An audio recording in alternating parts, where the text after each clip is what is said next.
Hello. Yeah, yeah. Yeah, you're. Since Clubhouse is UG stick, I told Firefly to choose the sides in their ESL team chat, and then once everyone has selected sides on Clubhouse and Consulate, then let us know once they join our lobby. So yeah, once they join our lobby, then it should be fine. You lift my heart up when the rest of me is down. You enchant me even when you're not around. If there are boundaries, I will try to knock them down. I'm latching on, babe. Now I know what I have found.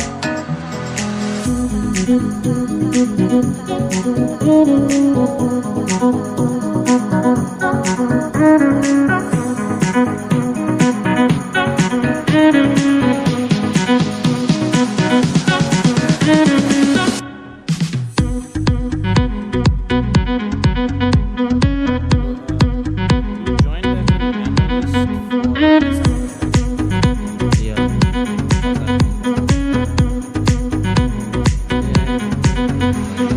I'm so captured, got me wrapped up in your touch. Feel so enamored, Mainly spreadsheets. hold me tight within your clutch. How do you do it? You got me losing every breath. What did you give me to make my heart beat out my chest? Now I've got you in my space. I won't let go of you. Got you shackled in my embrace. I'm latching on to you.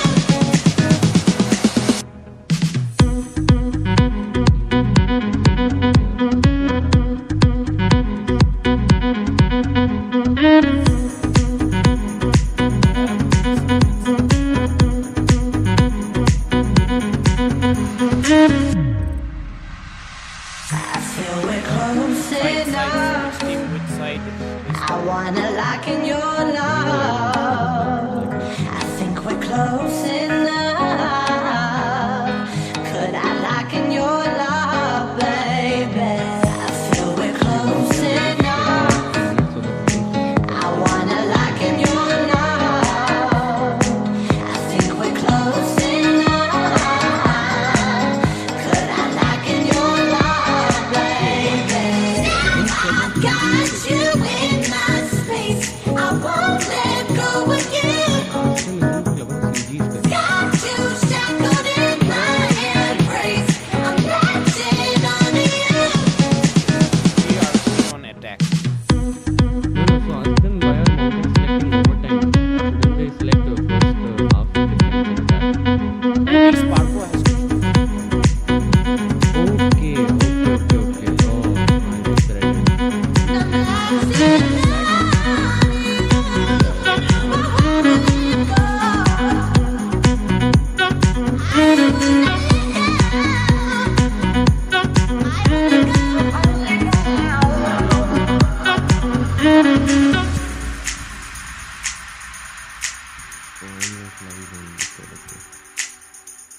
See my screen.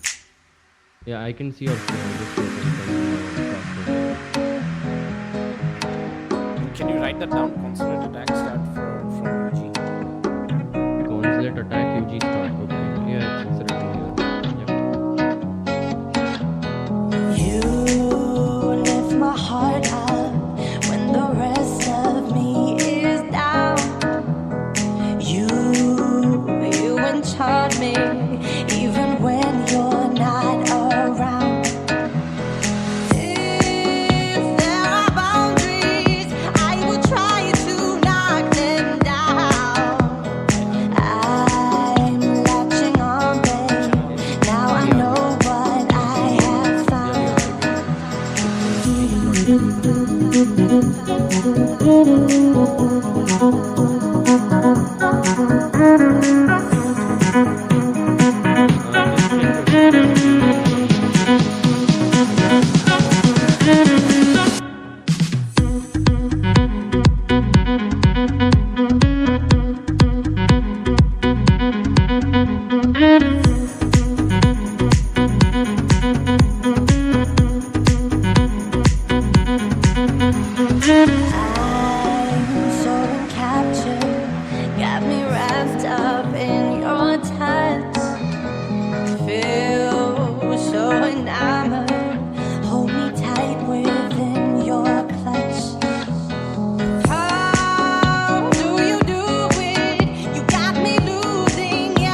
I wanna lock in your love.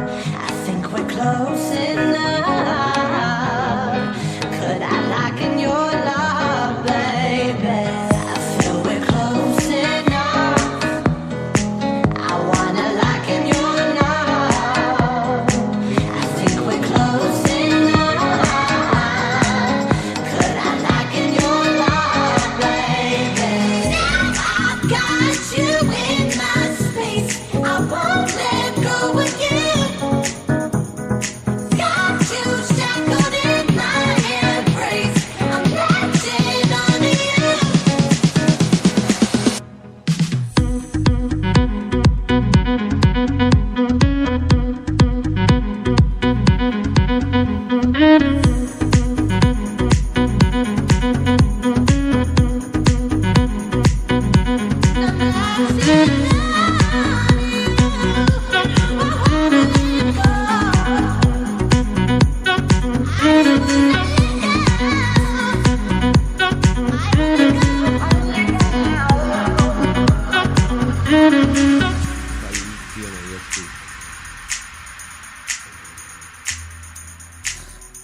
Oh, yes, only half an hour.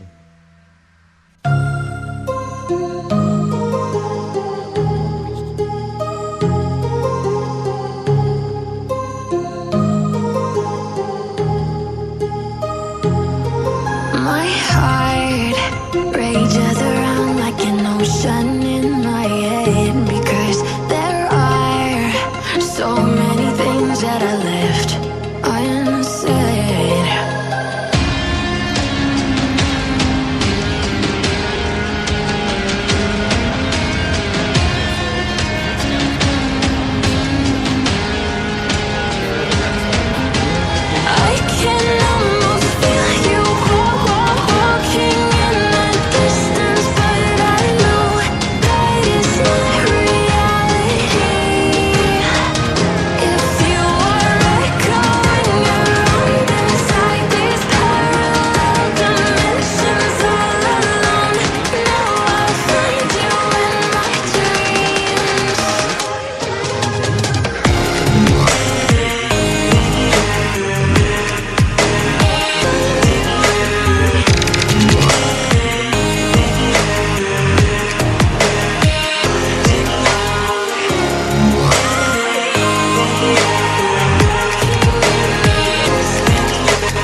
Until the world, I'm gonna sing down under the water.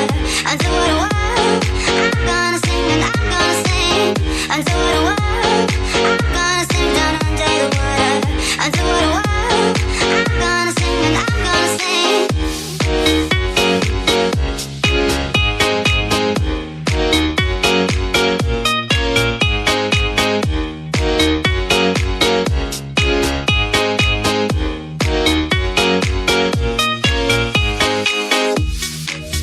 I just let's switch to Instagram so that the audience have something, and then let's hope that they join in time, or yeah, it will be fine. As soon as they join, we can start.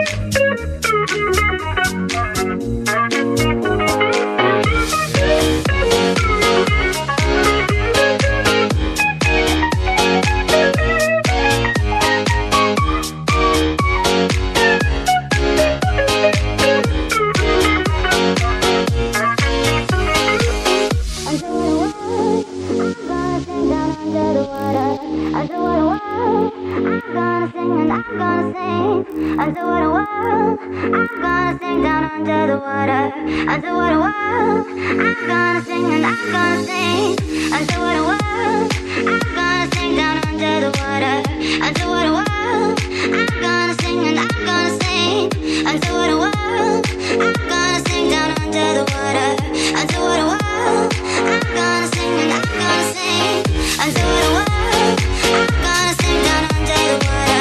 Until the Welcome everyone to the closed qualifiers of the November majors. I'm CCV, along with me is TJ Bab, and this is MonkaS versus Union Gaming, the quarterfinals. And both these teams, they've had such rich histories. First of all, coming into this closed qualifier, playing this closed qualifier, and I mean, even after this, I'm sure these teams, both of them, they have played the majors, mind you. UG ended up winning the majors. In the previous closed qualifiers, UG came second, being defeated by Mercenaries, but still a very, very good result. And even in normal tier 3 leagues, they've performed so well. Union Gaming, most recently, they won the Villager Esports tournament that happened a few days back. They defeated Ferrum Esports. The open qualifiers as well, UG qualifying in qualifier number 3. Again, there are a total of 4 qualifiers, and UG came first, and it was very, very good. MonkaS as well, they qualified in qualifier number 2, and they had an awesome time. Also, they qualified for the closed qualifiers in number 2. In the finals, unfortunately, they lost to Demos Force, but still, a qualification is one nonetheless. So both these teams, they've been playing so well, and I'm so excited to see both of them collide with each other, clash with each other in this best of 3. Yeah, and it's not the first time they're clashing together. We have seen in the previous tournaments they have gone toe-to-toe against, and sometimes UG won and sometimes MonkaS won. So it's still a 50-50, I'd say. We really can't pick a winner in this match before this even begins, and yeah, we'll have to go into the match and see everything and see how it pans out. Of course, whoever wins this match gets to stay in the upper bracket, and whoever loses this gets relegated to the lower bracket. So yeah, as we do say, as our duo does say, lower brackets is hell, so nobody wants to get relegated to hell. Hopefully, although I don't want to make a prediction about who's winning, I'll pick Union Gaming as my horse to win. Of course, they've always been the strongest team, one of the strongest, if not the strongest team in this region. And like you were mentioning, these teams going head to head before, the most recent time, as far as I can remember, these two teams played against each other was in the Colorful Bangladesh tournament, where actually both of us were casting. It was in the playoffs as well, and it was, the map was Oregon, and MonkaS ended up defeating Union Gaming 7-2, such an extreme score. But right now, we won't be seeing Oregon. Our first map will be Clubhouse, and we'll go through all the maps, in this best of 3, the ones that have been banned, the ones that will be played. We'll talk about them as the match goes on and on. So for now, let's hop into Clubhouse and let's see what these teams have to bring over there. So it's going to be the attack of Union Gaming, the defense of MonkaS. Mind you, this map is the pick of Union Gaming. They have chosen to play this map. It's always been one of their strongest maps. Their roams, they are very, very intricate. But again, at the same time, we need to see what MonkaS also have to offer. MonkaS have been, grinding it out day by day. Most recent Clubhouse map I can remember of MonkaS is when they had played against E-Samurai in the Villager Esports tournament. They had played it on 16th of August, which 16th of October, which is a week prior. So they've also have had recent results over here, wins for their side as well, and all around very very excited to see what UG and MonkaS have to offer on this map. Yeah, we're all excited to see what this match has to offer as we are now going live into the match. So yeah, you don't have to see our faces anymore, and we'll go into the match. Yeah. Right, so here it is, yeah, the ban phase. What do you think will the bans be from both these teams? I really can't tell UG, although Echo is already in a competitive quarantine of some sort, so yeah, that will be an issue, and I don't think any team will be able to ban Echo. But really, I'm expecting a Thatcher ban coming out from either of the teams, but MonkaS, let's go, Thatcher. Yeah, there it goes. Thatcher is banned. Yeah, big surprise with the Thatcher ban, but again, MonkaS, they are defending first, so they want to take this very, very powerful operator who assists all the hard breachers in actually breaching and, destructing reinforced walls and hatches. So all around a very good ban, and UG as well. Oh, Montaigne ban. So if anyone doesn't know, Firefly from MonkaS, he really likes playing the Monty, and when I use the word really, I mean he really likes playing him. So Monty being banned, all right, another very, very interesting ban coming from UG. Yeah, interesting bans indeed. And Wamai also being banned. Okay, so the utility denial capabilities will go down much, much lower. So, and the only one who will be able to deny any utilities will be left as the Jaeger. And Mira is also banned. So those walled line of sights, it's clubhouse. So I guess this will have an effect on the gym bedroom hold, because we usually see teams picking up the Mira and playing inside of that secret room, or inside of that bathroom, getting lines of sight just outside or inside of the bedroom. So yeah, that won't happen, but we do have an ace being played, and I believe this is my first match casting when I'm seeing the ace being played. And Sparko, what a player to pick it. Oh yes, each and every person in UG, well, each and every person, all the 10 people participating, they are such good players. And with the Mira ban, like you were mentioning on gym and bedroom, I'd like to elaborate on that even further, because UG, they like playing Mira on basement as well. Unfortunately, I forgot against which team and where did UG play this. But once, on basement, Jittery was playing the Mira, and he was playing it on the main church walls where, we just saw those 3 melees going in, the major walls that are reinforced. So Union Gaming, they like playing Mira on each and every objective in this map, on Clubhouse and on CCTV and Cache as well.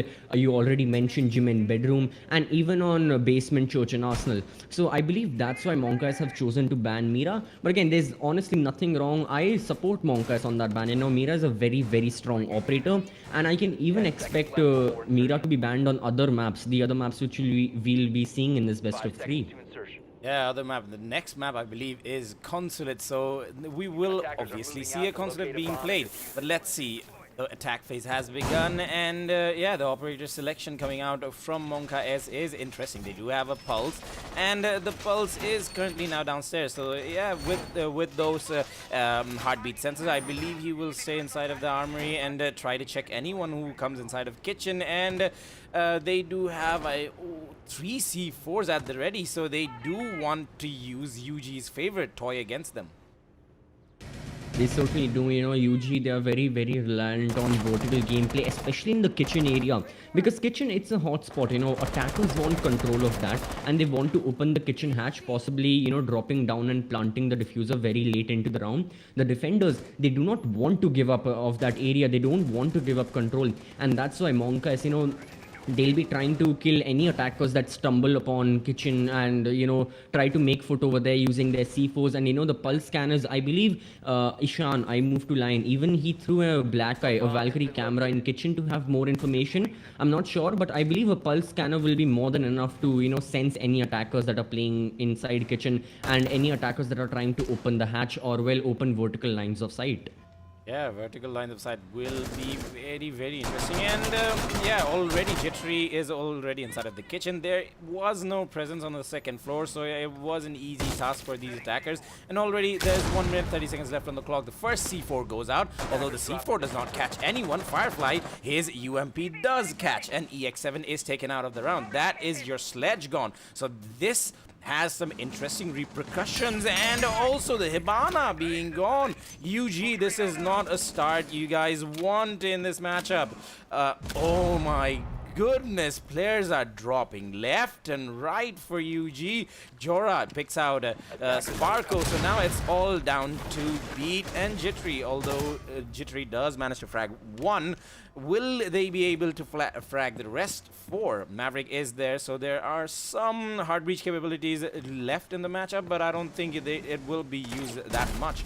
And Jittery also gets taken down, so it's all down to the Maverick. Beat.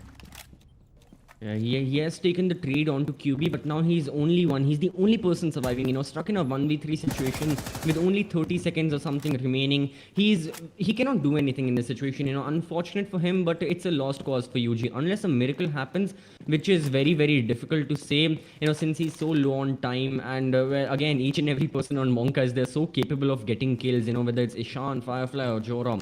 No matter what guns they have, they'll be surely, they'll try and kill Beat, or they'll try and play passive because they don't want to risk anything. And overall, well, nothing much can be said about this round. It was just, a very good show coming from MonkaS. The 2 early kills that happened onto Sledge and Hibana. Then the mid round went great for them as well. Kitchen hatch was completely denied the Hibana pellets. We saw the Hibana pellets. They were on the kitchen hatch. They were about to be just breached, but then unfortunate Hibana's death just left them stranded over there. And with no hard breach done, with UG being in a 2v5 situation, they tried going for kills. Jittery, very good opening kill for his team. But then once he got killed, it was all down to Maverick. And yeah, again, in that situation, there's not much to say. It's just a lost cause for your team. So let's hope UG devise a much more active and a much better plan to, attack these objectives and even the remaining objectives, gym, bedroom, and cache CCTV. And let's hope for a much more positive outcome for their side in the following rounds.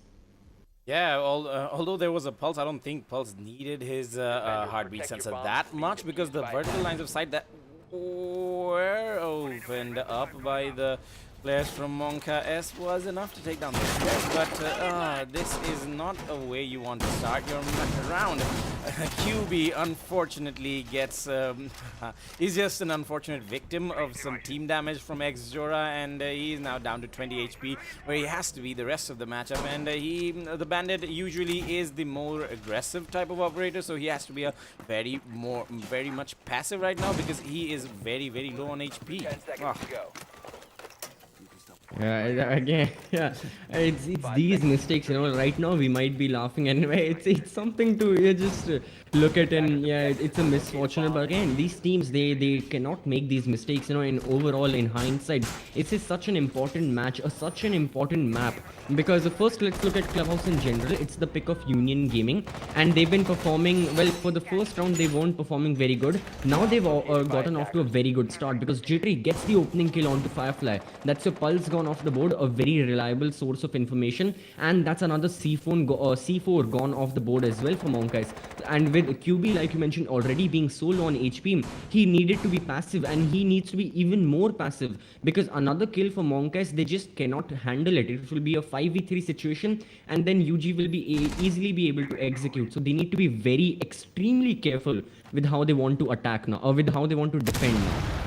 Yeah, and okay, UG has maximum hard breach denial capabilities. There are 3 hard breaching operators, although Thermite, he has seen better days, he's not here. But yeah, every operator will be used to the fullest, and also operators' guns will also be used to the fullest. Jittery gets his second pick of the round, and now MonkaS down to 3 men. QB, the low HP operator, gets taken out, and the defense just becomes harder and harder for them. They are not putting up anyone inside of garage, so they have left that side completely to the will of UG, and UG, they are taking control after control after control of the side as they do open up the main east wall. Sandy trying to get some control there, trying to push up inside of the stairs, and is that a botched? Okay, no, that's fine.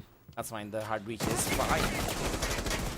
It's fine, and well, UG are more than fine. They are excellent in the situation. Like I mentioned, the worst for MonkaS is here. It's a 5-2-0, make that a 5v1 situation. As Jora the Mute, only one surviving, and well, there he goes. Union Gaming after losing the first round, coming back, winning round number 2 in flawless fashion for their side. So they are looking extremely strong over here. Now, I'm not sure why they lost the first round like they did, in such a bad position with only one person remaining. But no matter what it was, it's very likely that, they are bouncing back. After all, it is their pick. They have chosen to play Clubhouse for a reason, and the reason is because they are very, very good on it. And if more and more attacks of them, if the first 6 rounds go like this, like how we just saw a flawless round, UG will have such a huge lead in their attack half only that they won't need the excellence and the dependence on their defense that they usually get. Usually on Clubhouse that happens a lot. The teams, they are a little hesitant on their attacks. They are playing a little more safer, not to make too many risky plays, because they know that in their defense, that's the time they will shine. In this case, UG won't even need their defense. They'll already have so many rounds under their belt that their defense won't even matter, and MonkaS will be left so far behind. So MonkaS, it's their time to, put their foot on the gas pedal. It's their time to go full speed and to try and win as many rounds as possible. It is, after all, their defense. Not giving too many rounds to UG will be the key to success if MonkaS need to win on Clubhouse. Yeah, the last round, interesting thing about it, that was, I don't think UG needed to take control of the site at all, as the most of the round was done just outside of the site on the second part of the site, on the second floor. That is your CCTV and cash room, but now that is the main site. So UG, they have to focus their attacks on here like they did last time, but this time the defenders will be much more prepared on this side. Although it is looking like a similar setup, there is one player inside of Garage who is definitely a noob. Wamai being banned, there won't be any presence coming out from him. Usually we do like to see that there is a Wamai who likes to play inside of Garage and just toss out those magnets and just delay the attack as long as he can, but there isn't a Wamai, of course. There is a Jaeger though, has one ADS put up. So let's see how that gets used as the wall below Garage gets opened up. Like, we're still on the topic of which operators are being played and which operators are being picked, there's a reason why MonkaS have chosen, they are on defense first, and yet they chose to ban Vamai. It's because in general, MonkaS, they've been a very, very information heavy team. You can already see Pulse is present for their side. They also have a Valkyrie. I wouldn't be surprised that, maybe sometime or later they might start playing Maestro or something. And this is a quality of theirs that can be seen overall in other maps as well. I recently remember I was seeing MonkaS versus Bad Trip Esports in the TC League. And even there, MonkaS were playing a lot of Valkyrie, a lot of Maestro, a lot of Pulse. And well, sometimes with being so much information heavy, they know the exact spots of their attackers, and then they can act on it, much like how QB acted on Beat and got a kill. So now we are still on equal terms. It's a 4v4 situation, and let's see how the round moves on.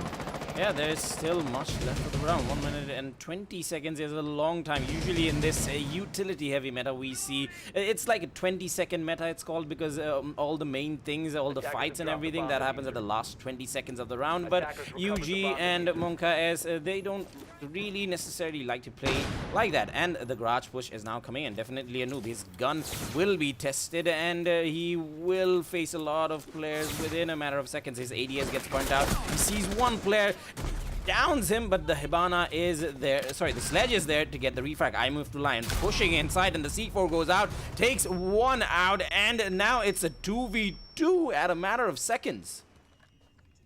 Oh, well, things are really heating up at the moment. UG and MonkaS, both of them desperately need this round in order to get the lead in the entire match. And well, so far we can say that it's any person's game. UG, though Sparko is very low on HP, they have the better guns and they have the angles as well. They know that where the defenders are, but so goes the same thing for MonkaS. They know exactly where the attackers are pushing from. It's from Catwalk. QB holding the angle. He spots Hibana, but Hibana gets the kill. And now it's all down to Ishan. I move to line. He loves playing the Valkyrie, but can he get the kills with the Valkyrie? He needs to push in, and he needs to push in now. Yeah, the Melusi gadget being there will help him out quite a lot. There's 9 seconds left. Sees one, but cannot get any of these players. As Sandy, he's just too quick to the trigger, and UG get the lead. At the start of this map was not that good for them. They lost a very devastating round, but they are now bouncing back stronger than ever. Oh, it's been very, very good for their side. And I know, like we mentioned the start of the round, let's mention that the objective that they were attacking was Basement Church and Arsenal. And MonkaS, they have chosen to go back to this objective. And now is another very important round. Now we all of us can see and decide that whether UG just had a bad time in round one, they just ended up losing too many men, or whether in general they are very weak on this objective. This is going to be another very important thing, not just in this map, but possibly in the future games that Union Gaming plays. If they are going into Clubhouse, if they are playing Clubhouse, other teams can start making better and better Church and Arsenal holds to make them to just create even a bigger vulnerability in UG. Meanwhile, for UG themselves, they'll know that okay, let's go back to the drawing board, let's think about why we are losing our attacks on Church and Arsenal, and let's improve them. So it works both ways. However, this round will decide that. Are Union Gaming very, very strong while attacking Clubhouse and they can win each and every objective? Or is there actually a weakness in their attack when they're attacking Church and Arsenal? This is going to be a huge theme once we head into the action phase of round number 4.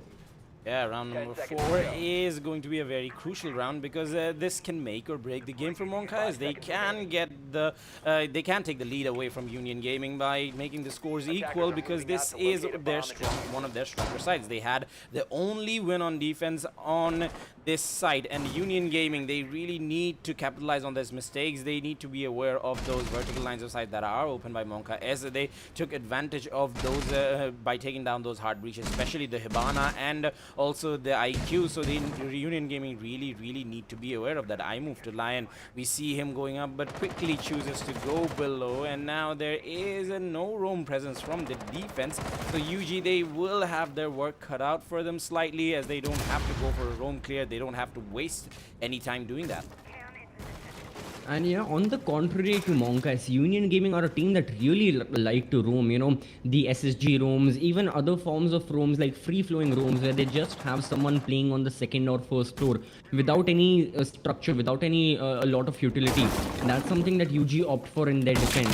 So these are two opposite playstyles that we are seeing in the defense. At least while we are seeing Church and Arsenal being the bomb site. MonkaS, they like to play turtle, like they like to play very much with their anchors. Each and every person playing by the bomb site, no huge domes, nothing of that happening. Meanwhile, once we see Union Gaming start playing, they'll go for elaborate setups, they'll go for huge roams, free-flowing roams, structured roams, the SSG style, each and everything will be there.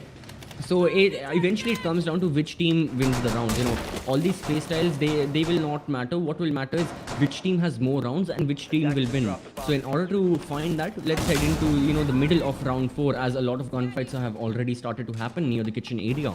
Yeah, the sledge, he was taken out prematurely in the last round, but now he has made the fullest use of his sledgehammer. Every other place on the floor is now opened up, and now this puts the pressure on to MonkaS, but they are pretty well to handle everything under pressure, as Firefly and Jora both get a kill apiece, and now Sparko, Jittery, and Sandy have to do it all. Sparko gets a team kill onto Sandy and finally manages to take down the player who he intended to take down, but now it's a 2v4. Things are harder again for UG and the gang. Sparko does see a player, but he can't get any shots out, but does get shots out on another one. Jora makes it a 1v3. It's all down to Sparko, one of the best players of the region. It's all down to his shoulders. Can he get those 3 frags needed to get UG the win and keep UG's advantage? Gets one, sees another one. Oh, he gets the another one. It's a 1v1 right now.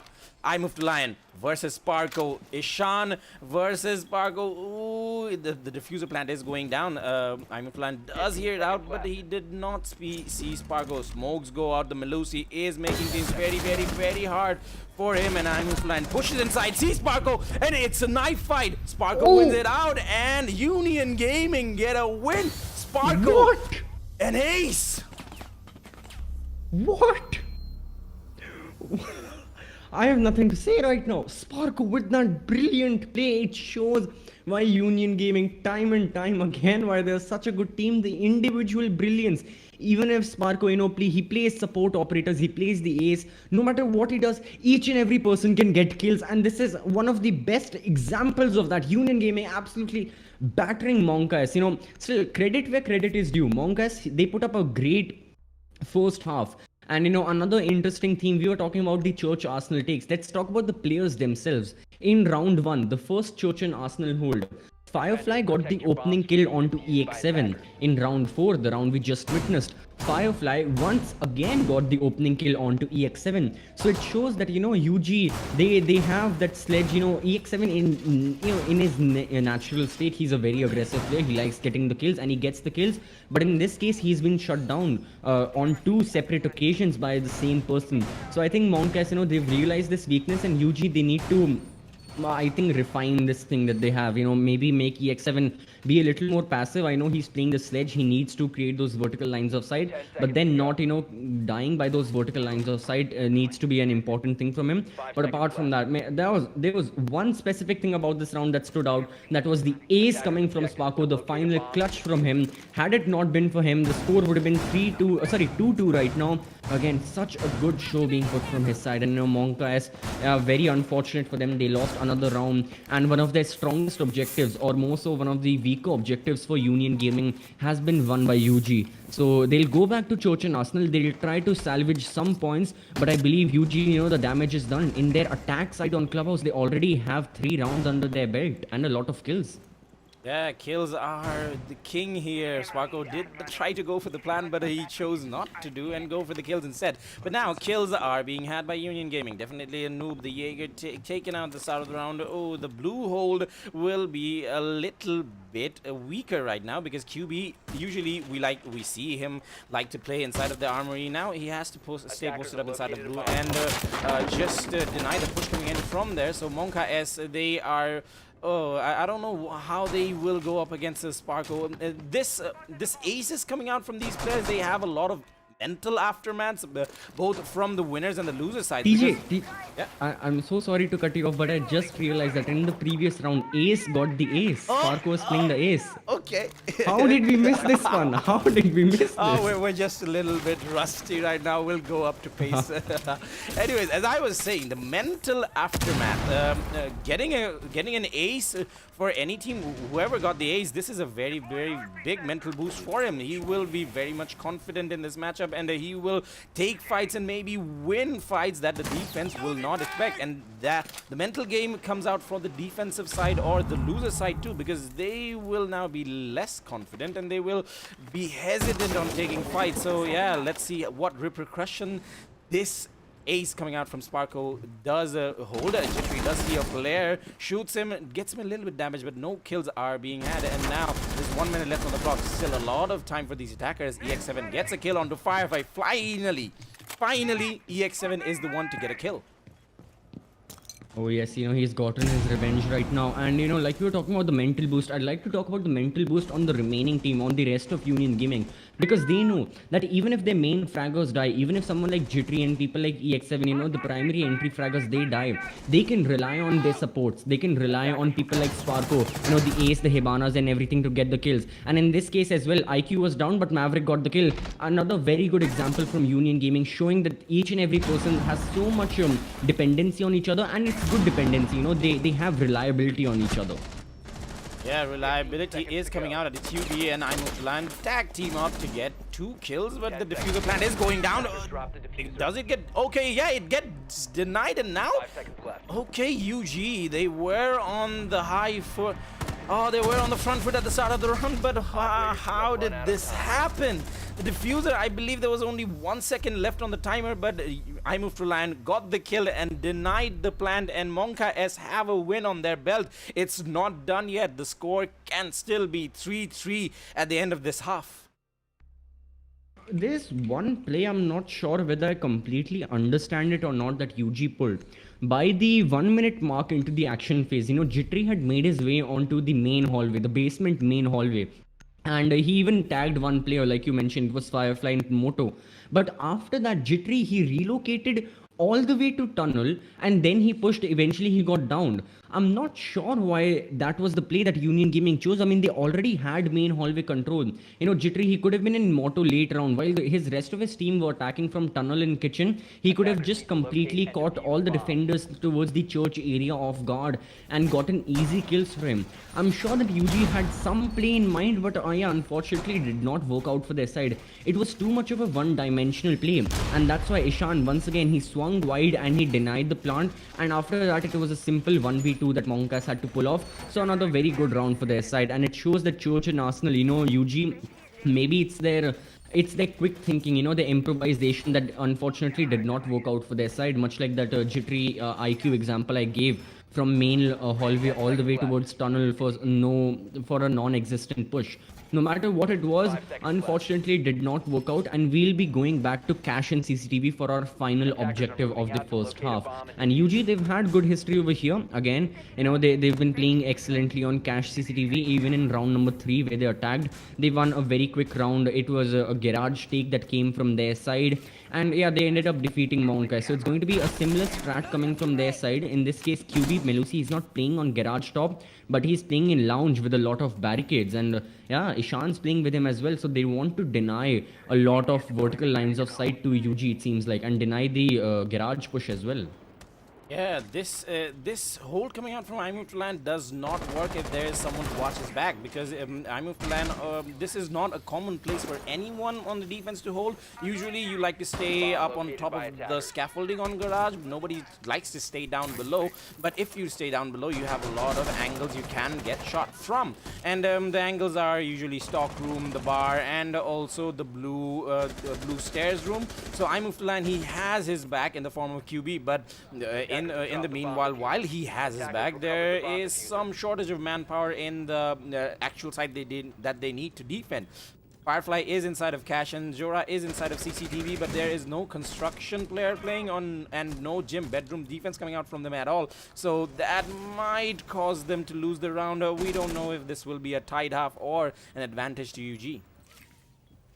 And MonkaS would certainly want a tied half, because first of all, in the second half, they'll be going into the attack, which already is very difficult.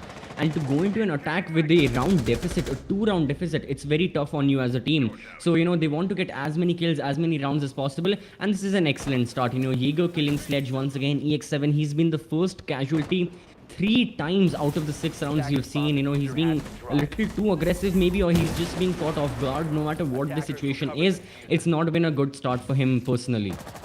Yeah, EX7, he's the one usually getting the opening frag, but this match today is not panning out well from him. But Beat gets the frag onto I Move to Land. I believe he was downstairs, and Sparko sees the back of definitely a noob, and he also gets taken down. Now, defenders, they have to go up against a man deficit. Jora being tagged up to very, very low HP. He is getting pushed down below from another German counterpart. That is the IQ, but it's now mainly down to QB and Firefly. QB going for the long flank inside of construction nearly, but there is nobody pushing in from there. The most of the attack, it is coming out from the southeastern side of the map. And Beat, now they will try to get control of the side and maybe get a plant off with the time left. 20-second meta. Here we go. There's only 10 or 15 seconds left on the clock, and the diffuser plant will now go down.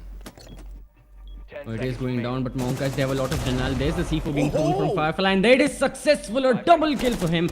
4 seconds remaining. 2 attackers remaining as well. Sparko, he pushes into Cash. Won't make anything, and there goes the final kill. The time ran out, and MonkaS successfully defend Cash in CCTV, and they have not given up the lead to Union Gaming. They have not given up the hope on this map. They've been performing quite well, for that from rounds 2 to rounds 4, the triple round win that UG got, that was sheer excellence from their side. The ace, the completely planned out attacks and executes, that was very good. But MonkaS have also bounced back. They're also riding on a 2-round win streak, and let's hope they can continue the win streak, heading into their own half, which is going their own attack, which is going to be in the second half.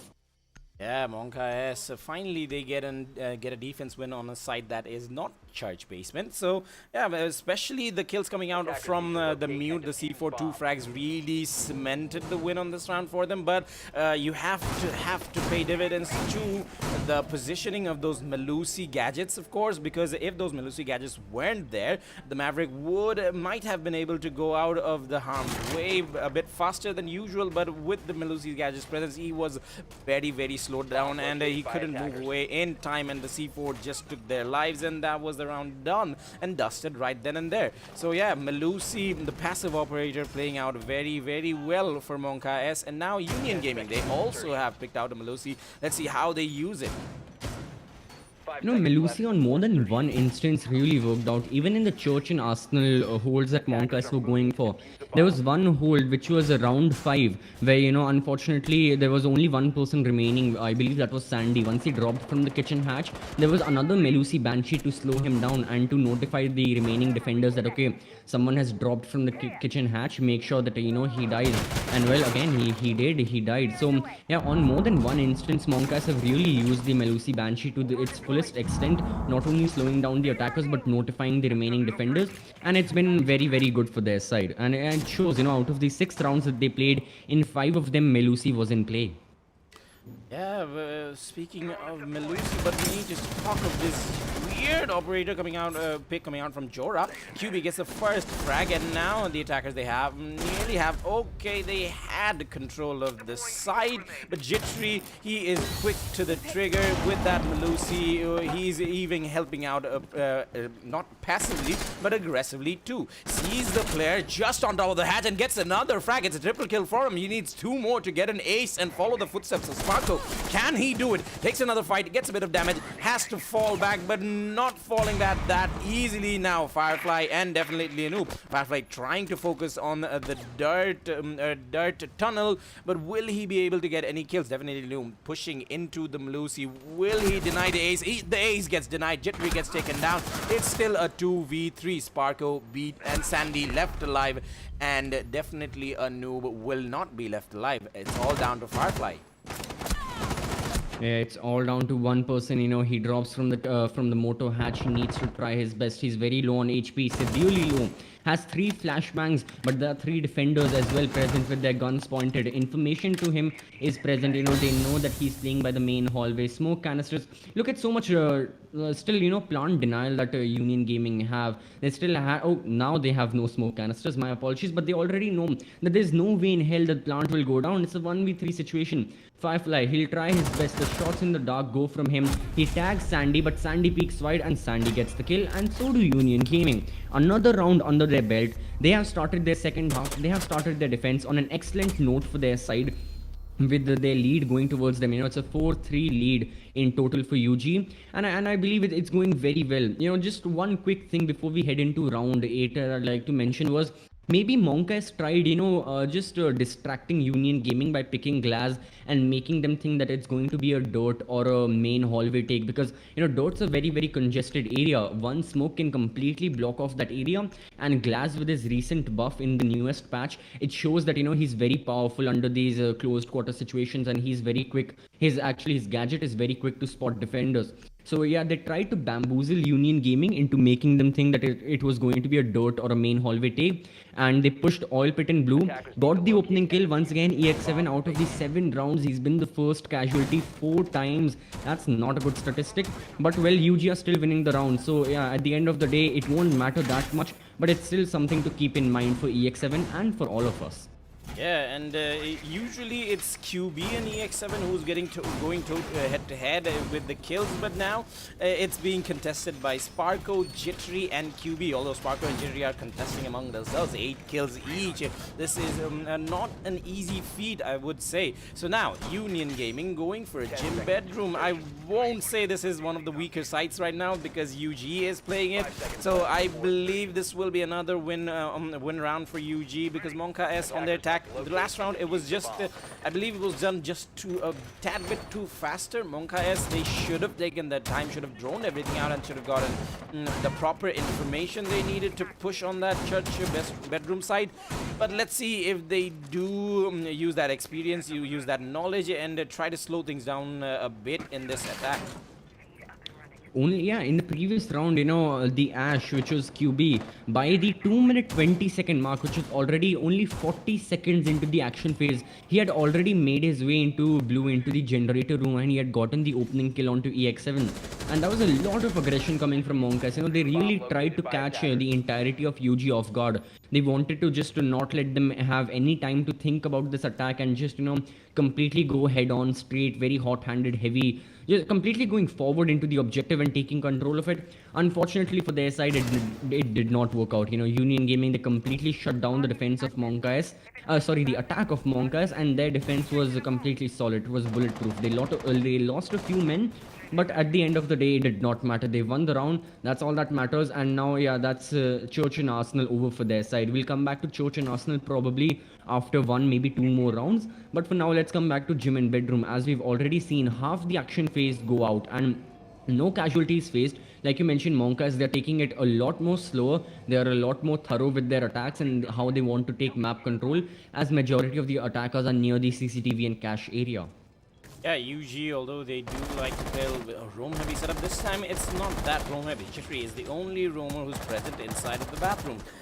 He will try to get as much information as he can, and I believe he might even go for a run out. I don't know. Yeah, he's going back. So, yeah, it's all down to these players. It's 1 minute left on the clock, and I don't think MonkaS have gotten any sort of map control. The Maverick is present, but Maverick isn't being able to...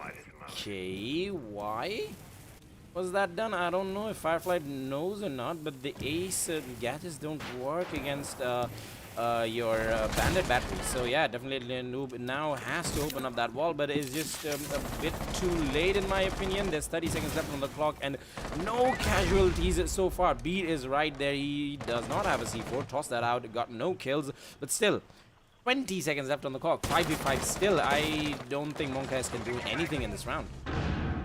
They need to push in. There goes the first kill in favor of Union Gaming. EX7, setting things straight. He gets the opening frag right now.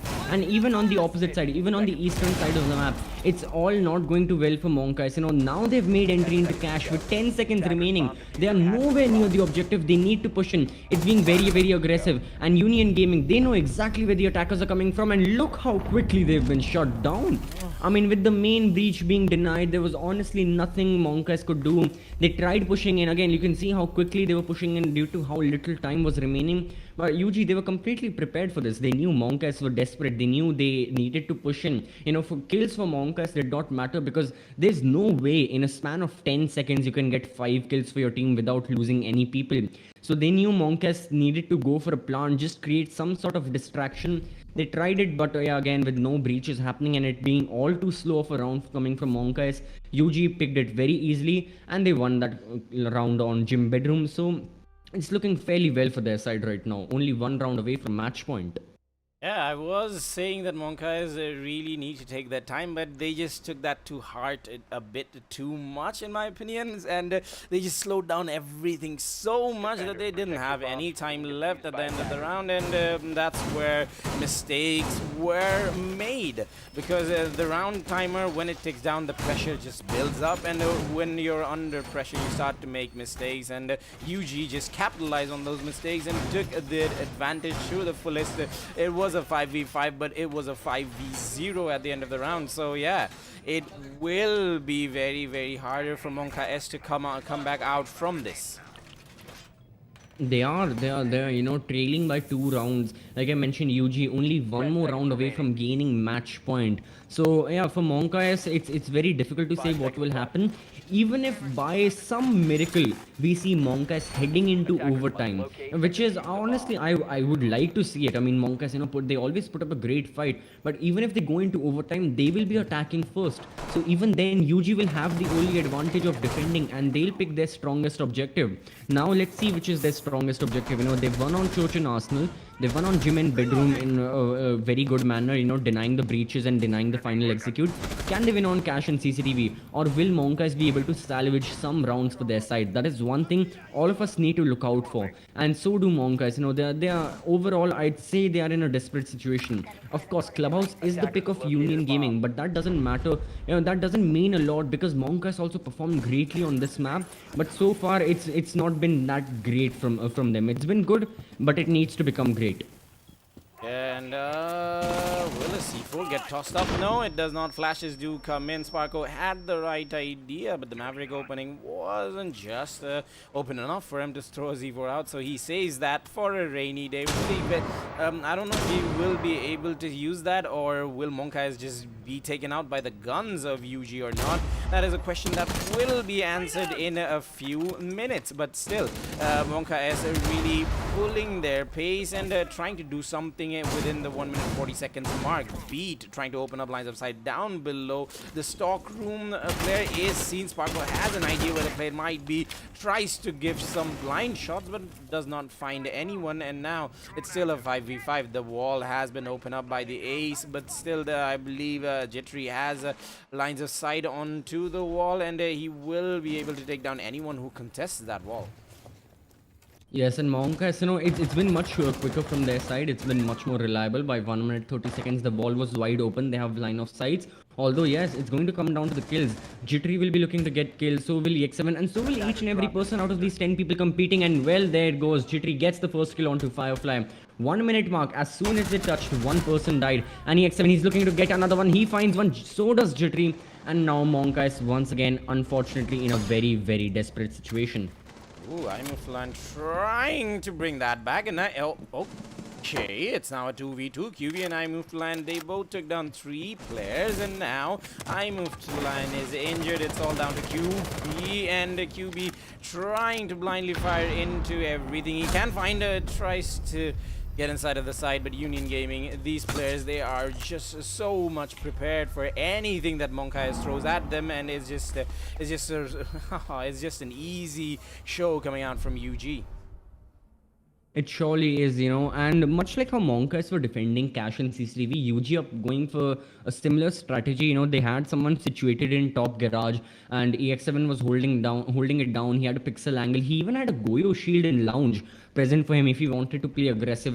If they thought that MonkaS were coming from the main entrance, from that wolf entrance, from bar side, trying to contest lounge, no matter what it was, like you mentioned, UG were prepared for it. UG were prepared for each and everything that MonkaS had to offer. And once again, they delivered. MonkaS, that one flank that came in from Ishan, I moved to Lion, that was very good. But otherwise, apart from that double kill, there wasn't much really that went into MonkaS' favor.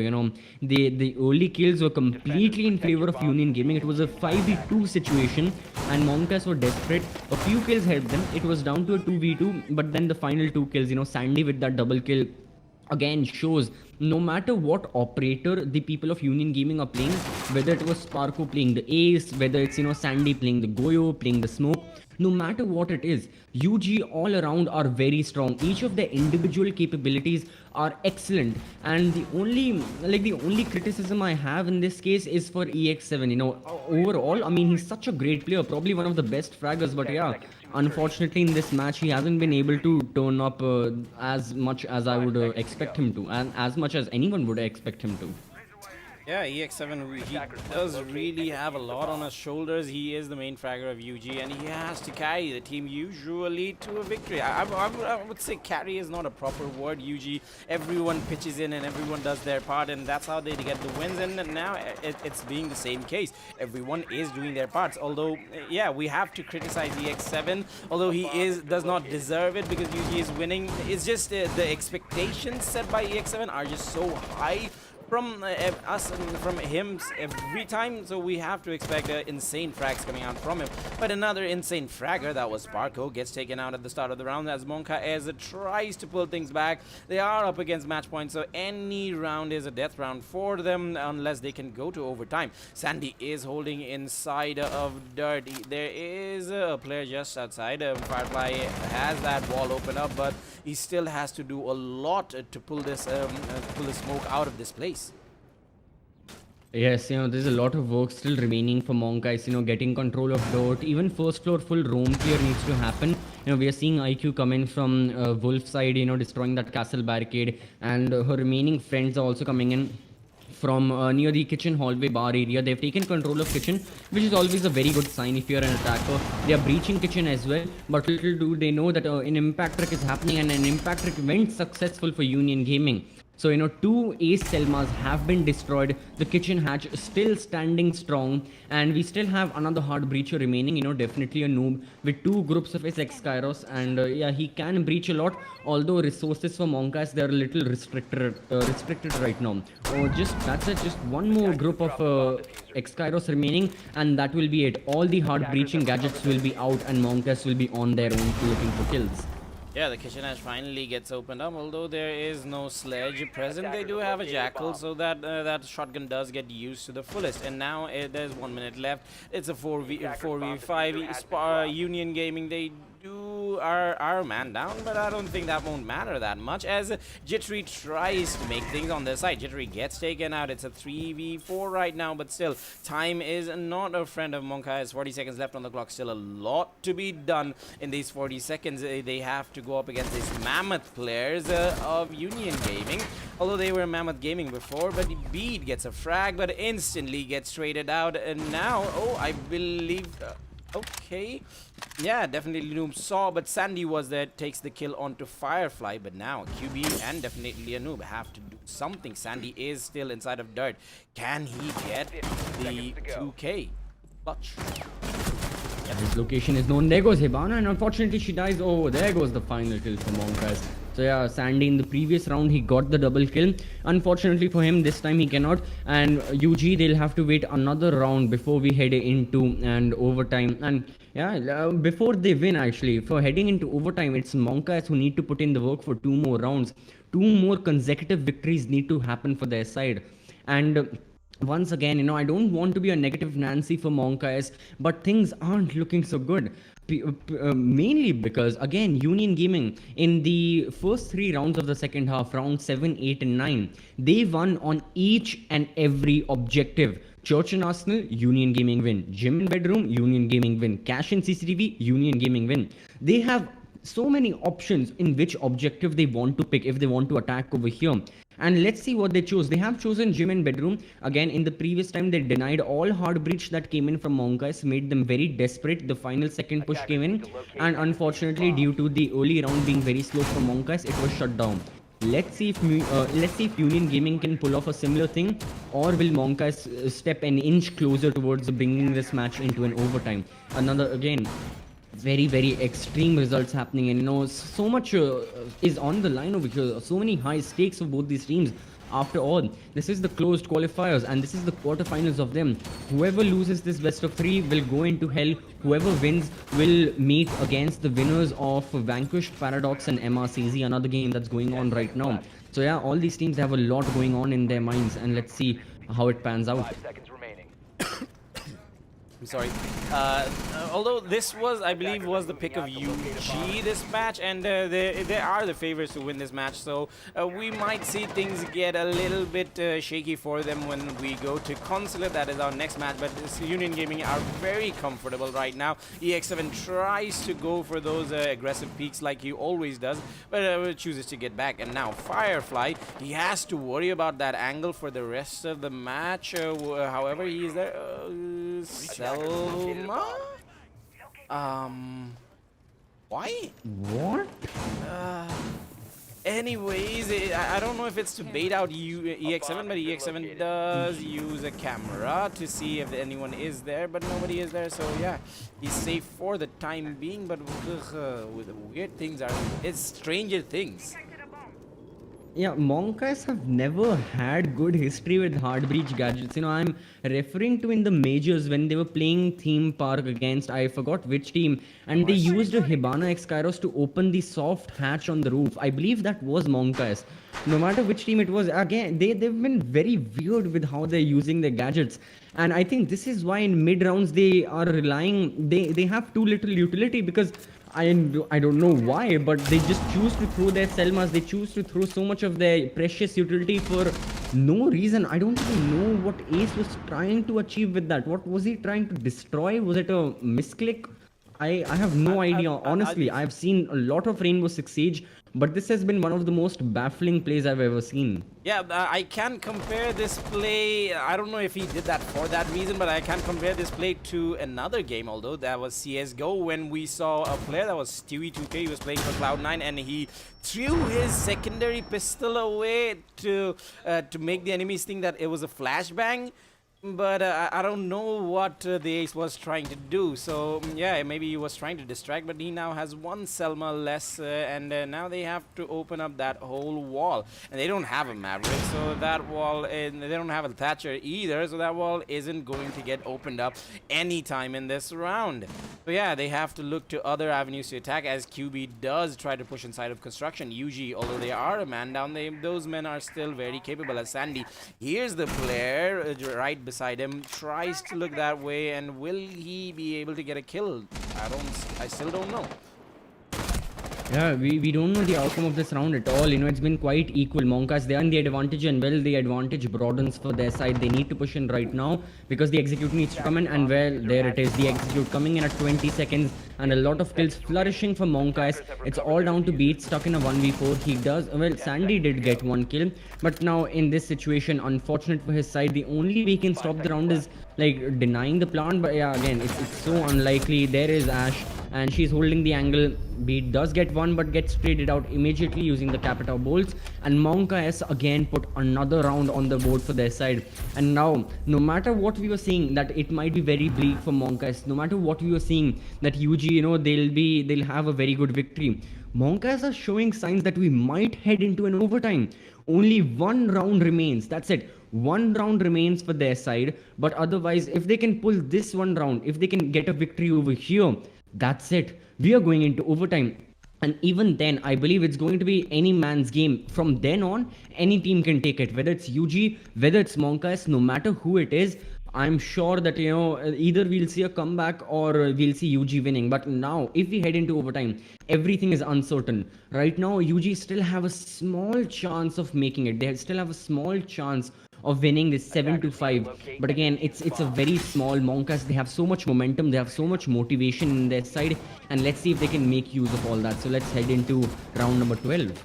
Yeah, UG choosing to go to gym bedroom once again, and they are. This is the third time they're playing this on defense. They won it once and they lost it the last round. So I still don't know how the last round fell apart. UG had everything set up for them, but MonkaS, they just went in and shot at heads, and that was it. That was the round done for them. So yeah, they will try to imitate the same thing in this round, and I believe this is the round EX7 really needs to pop off and shine and show everyone what he's capable of. He is a big, it's like sleeping giant. He's just sleeping off. He's not winning those gunfights. He usually does win in his sleep. So yeah, a lot of expectations on his shoulder. Can he deliver or not?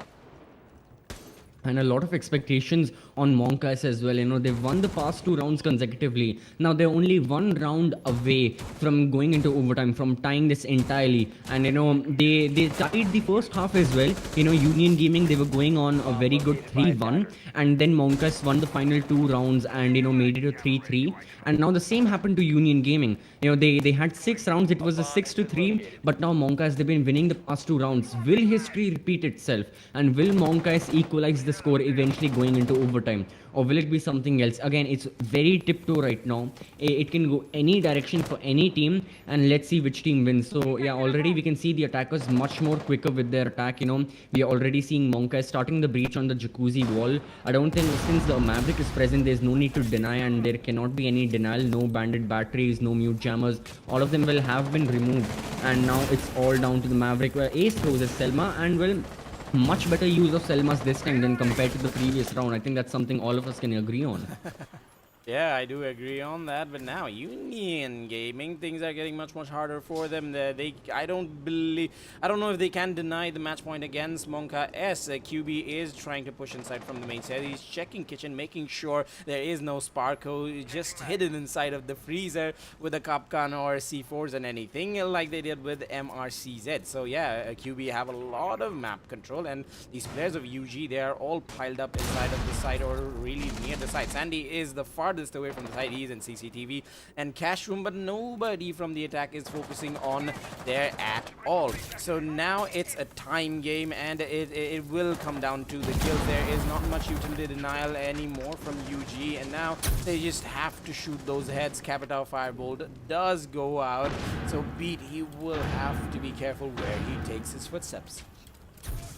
Yes, he's still in bathroom. He can swing wide and try and get a kill at any moment. He swings wide, but it's Sandy who gets the first kill, gets traded out, and in this case, it's going to be a jacuzzi take coming in from the side of MonkaS. They aren't going the logistics route, and they're getting the kills as well. It's successful. Goyo gets another trade, and now we are back on level terms. 30 seconds remain. 3 people on attack, 3 people on defense. Who can get the kill? Oh, there goes another attacker. QB unfortunately drops dead. MonkaS, things looking bleak for them, but Jora and I move to land and get a kill. It's all down to Jora, stuck in a 1v2 position inside bathroom, very low on HP, only 2 smoke bolts for his side and not a lot of time. He needs to cut off rotations, he needs to cut off lines of sight. Can he clutch it? He has a diffuser for himself, tries to deny another line of sight, and tries to plant inside of the smoke, but Jittery is just too wise for him. Union Gaming, they use up all the rounds that we have in regulation, but they finally managed to get a win and take the advantage for themselves in this best of 3. Next match, we will see Consulate being played between these teams, and I don't know what will happen. What will happen, CC? Yes, again, it's very intriguing to see. I mean, Clubhouse, a pick of Union Gaming, it went on the full 9 yards. It went all the final 12 rounds, each and everything. MonkaS, they played brilliantly. Their comeback story was really, really good. Unfortunately, their Cinderella story just had a poisoned apple in the end. Wait, that's a different.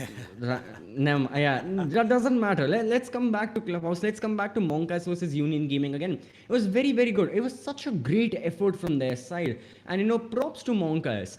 When they can put up against Union Gaming, possibly I can say this now that UG have defeated MonkaS over here. If we see a UG versus MRCZ, only then, no matter which team wins that map on Clubhouse, if we see a UG versus MRCZ Clubhouse, then I can surely say that there's one specific team in the entire Southeast Asian region who's the best on Clubhouse. And so far I would say UG, if not the best, they are the second best right now. And it can be shown for MonkaS to defeat such a good team and go to, for MonkaS to unfortunately lose to such a good team, but go the whole 9 yards, go 12 rounds just on the brink of overtime. It's a very good effort from their side. It deserves an applause how great they played. So it was very, very good from their side. But yeah, unfortunately they lost. They'll be heading into their own pick, which will be Consulate. So right before we head on to Consulate, we'll take a quick break. We'll be right back. Stay tuned. You surely don't want to miss this match. Yeah, we will be right back.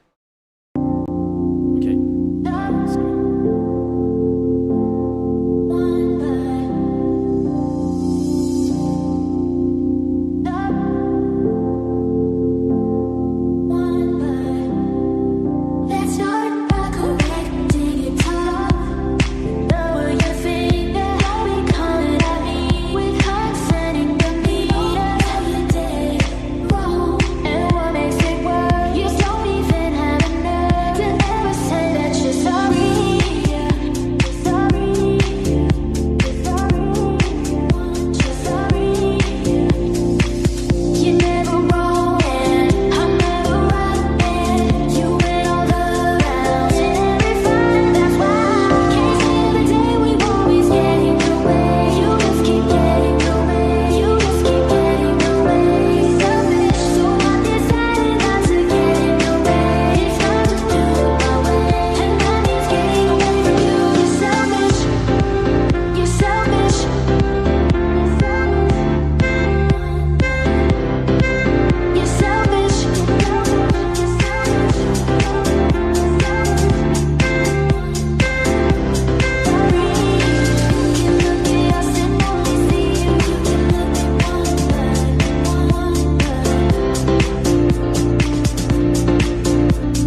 I'm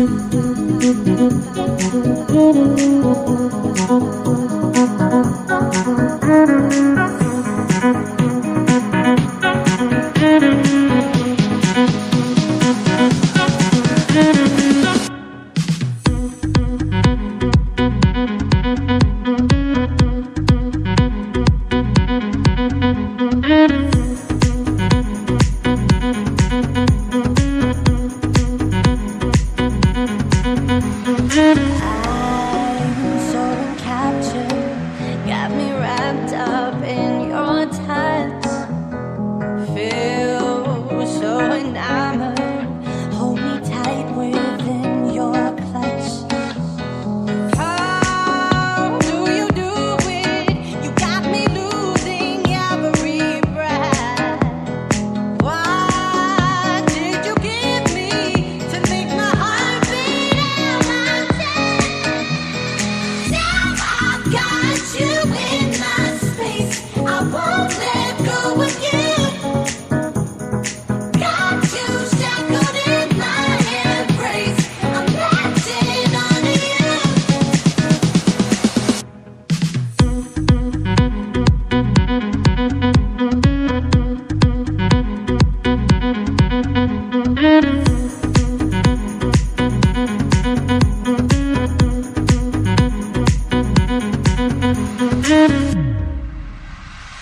I feel we're close enough.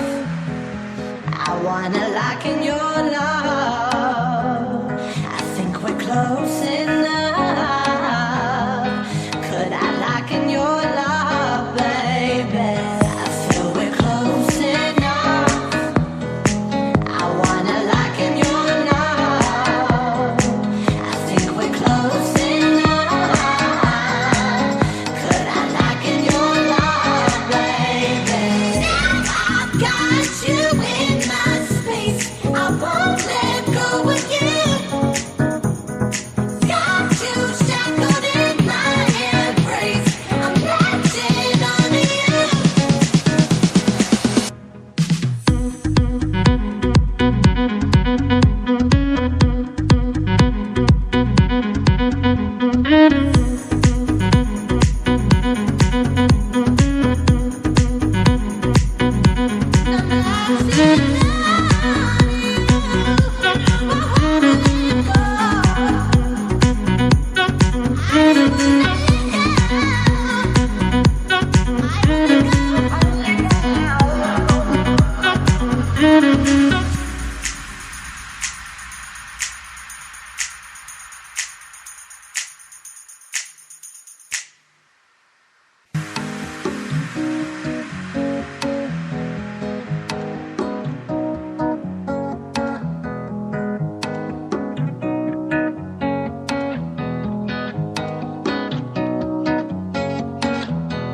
You lift my heart up when the rest of me is down.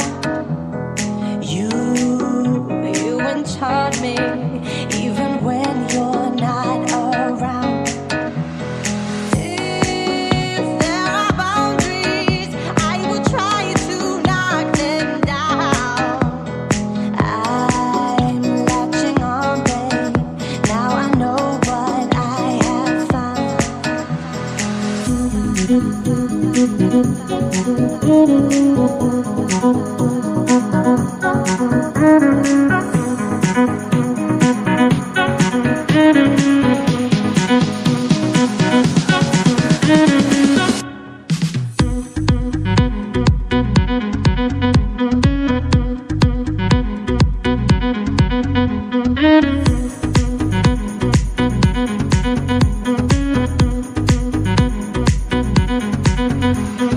I'm so captured.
I feel we're close enough. I wanna lock in your love. I think we're close enough. Could I lock in your love, baby? I feel we're close enough. I wanna lock in your love. I think we're close enough. Could I lock in your love, baby? Now I've got you in my space. I won't let go of you. Got you shackled in my embrace. I'm latching onto you.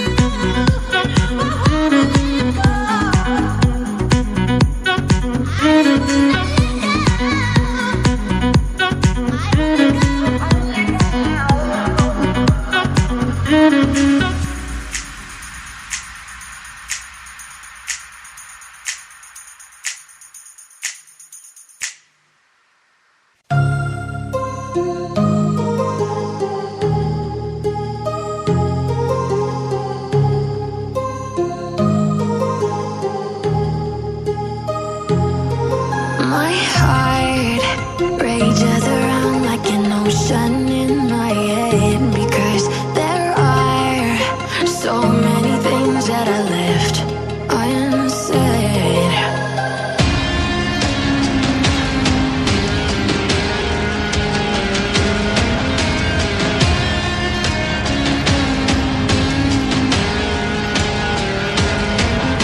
I can almost feel you walking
over here. Apart from that, again, a very standard setup from MonkaS. You always want to have vertical setups while you're defending piano and main lobby.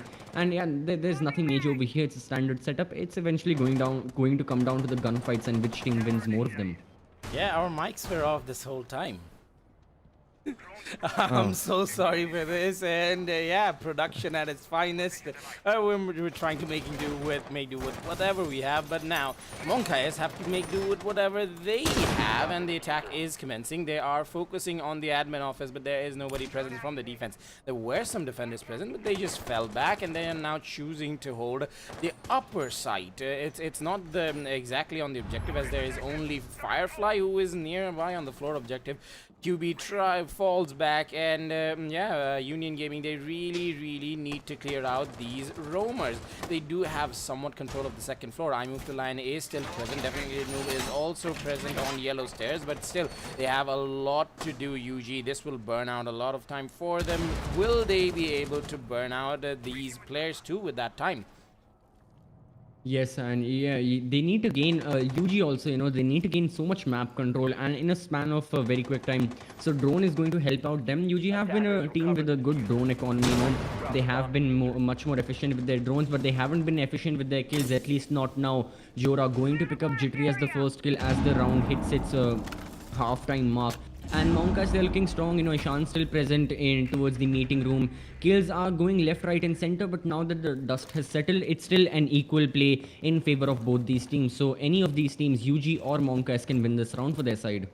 Yeah, they really need to drone out and get that information, but the A's just did not have the information of X-Firefly, and Firefly takes down Beat. So now it's all down to EX7 and Sandy. These players, they still don't have any control of the first floor. The viewers, you might get confused that we're going for a second floor attack, but we are not. So EX7 tries to push inside into I Move to Land, but he is wiser because he is aware of any angles that he might get pushed from. EX7 just outside the door. I Move to Land has the idea, but EX7 chooses to go down and focus onto the side. They do have the diffuser with them, but still 35 seconds left for them, and it is a 2v3 for them. Very much doable for UG, but it's a tough task. It's a tall order. It's an uphill climb for them. Will they be able to do the climb or not? With 20 seconds left on the clock, EX7, this is the time for you to shine. This is the time for you to show us your heroics. Can he do it or not? Time is not your friend, and he gets spotted out by the camera. So yeah, nothing. Oh yeah, something does happen. EX7 gets a frag onto Firefly. The diffuser is dropped by I Move to Land, so EX7, he can't do anything, and MonkaS put up the first round on the board for themselves on their map pick on defense.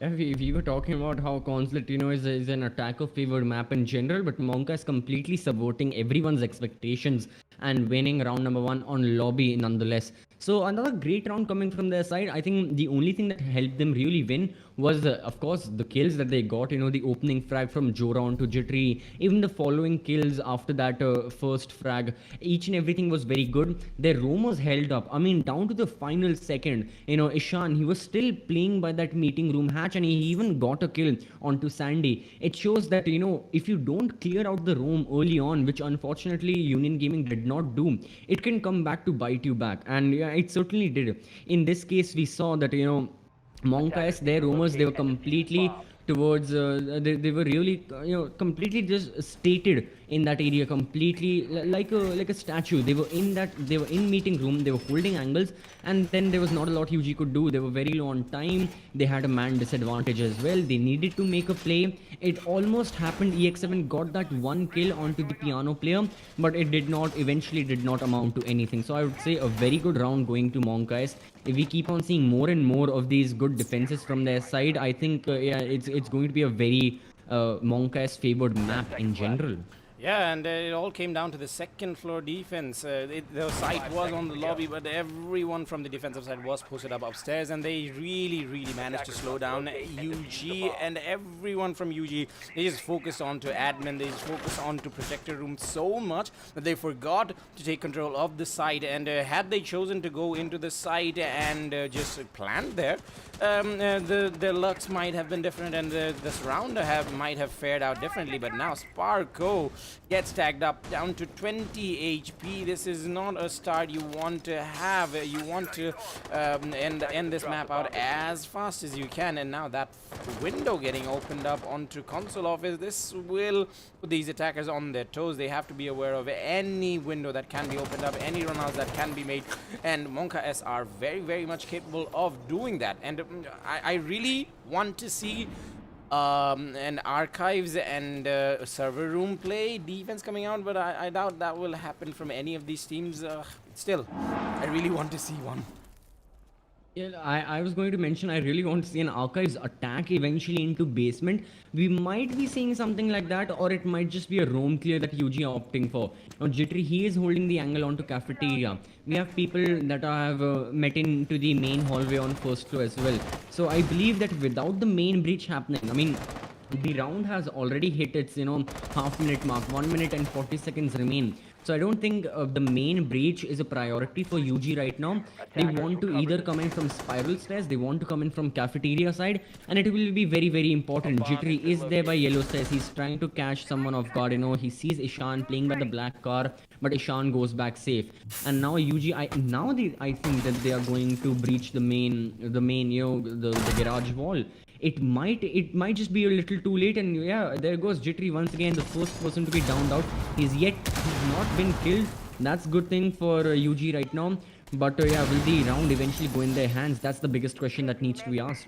Yeah, with Jittery also being down, that's 2 players down to 20 HP. Sparko the Sledge is upstairs and he is doing his work, but whenever they want to get control of the site, they have to be very much aware of those Melusi gadgets that are present just inside of yellow stairs and also where the plant usually goes down, but they still can't find those Kai, the Electro Claws, to take down and make the opening for Ace. As I was saying, that the opening does get made. The Capital tries to push in once again, but the Melusi is just annoying him so much, and the push coming out from definitely a noob gets shut down, but kills are being had everywhere, left and right, and now when the dust settles, it's a 4v2. Sandy and Beat have to do it all. Beat gets tagged up heavily, gets taken down, and now it's all down to Sandy. Sees one, cannot connect the headshots or the body shots or any shot, and X-Firefly takes him out. Around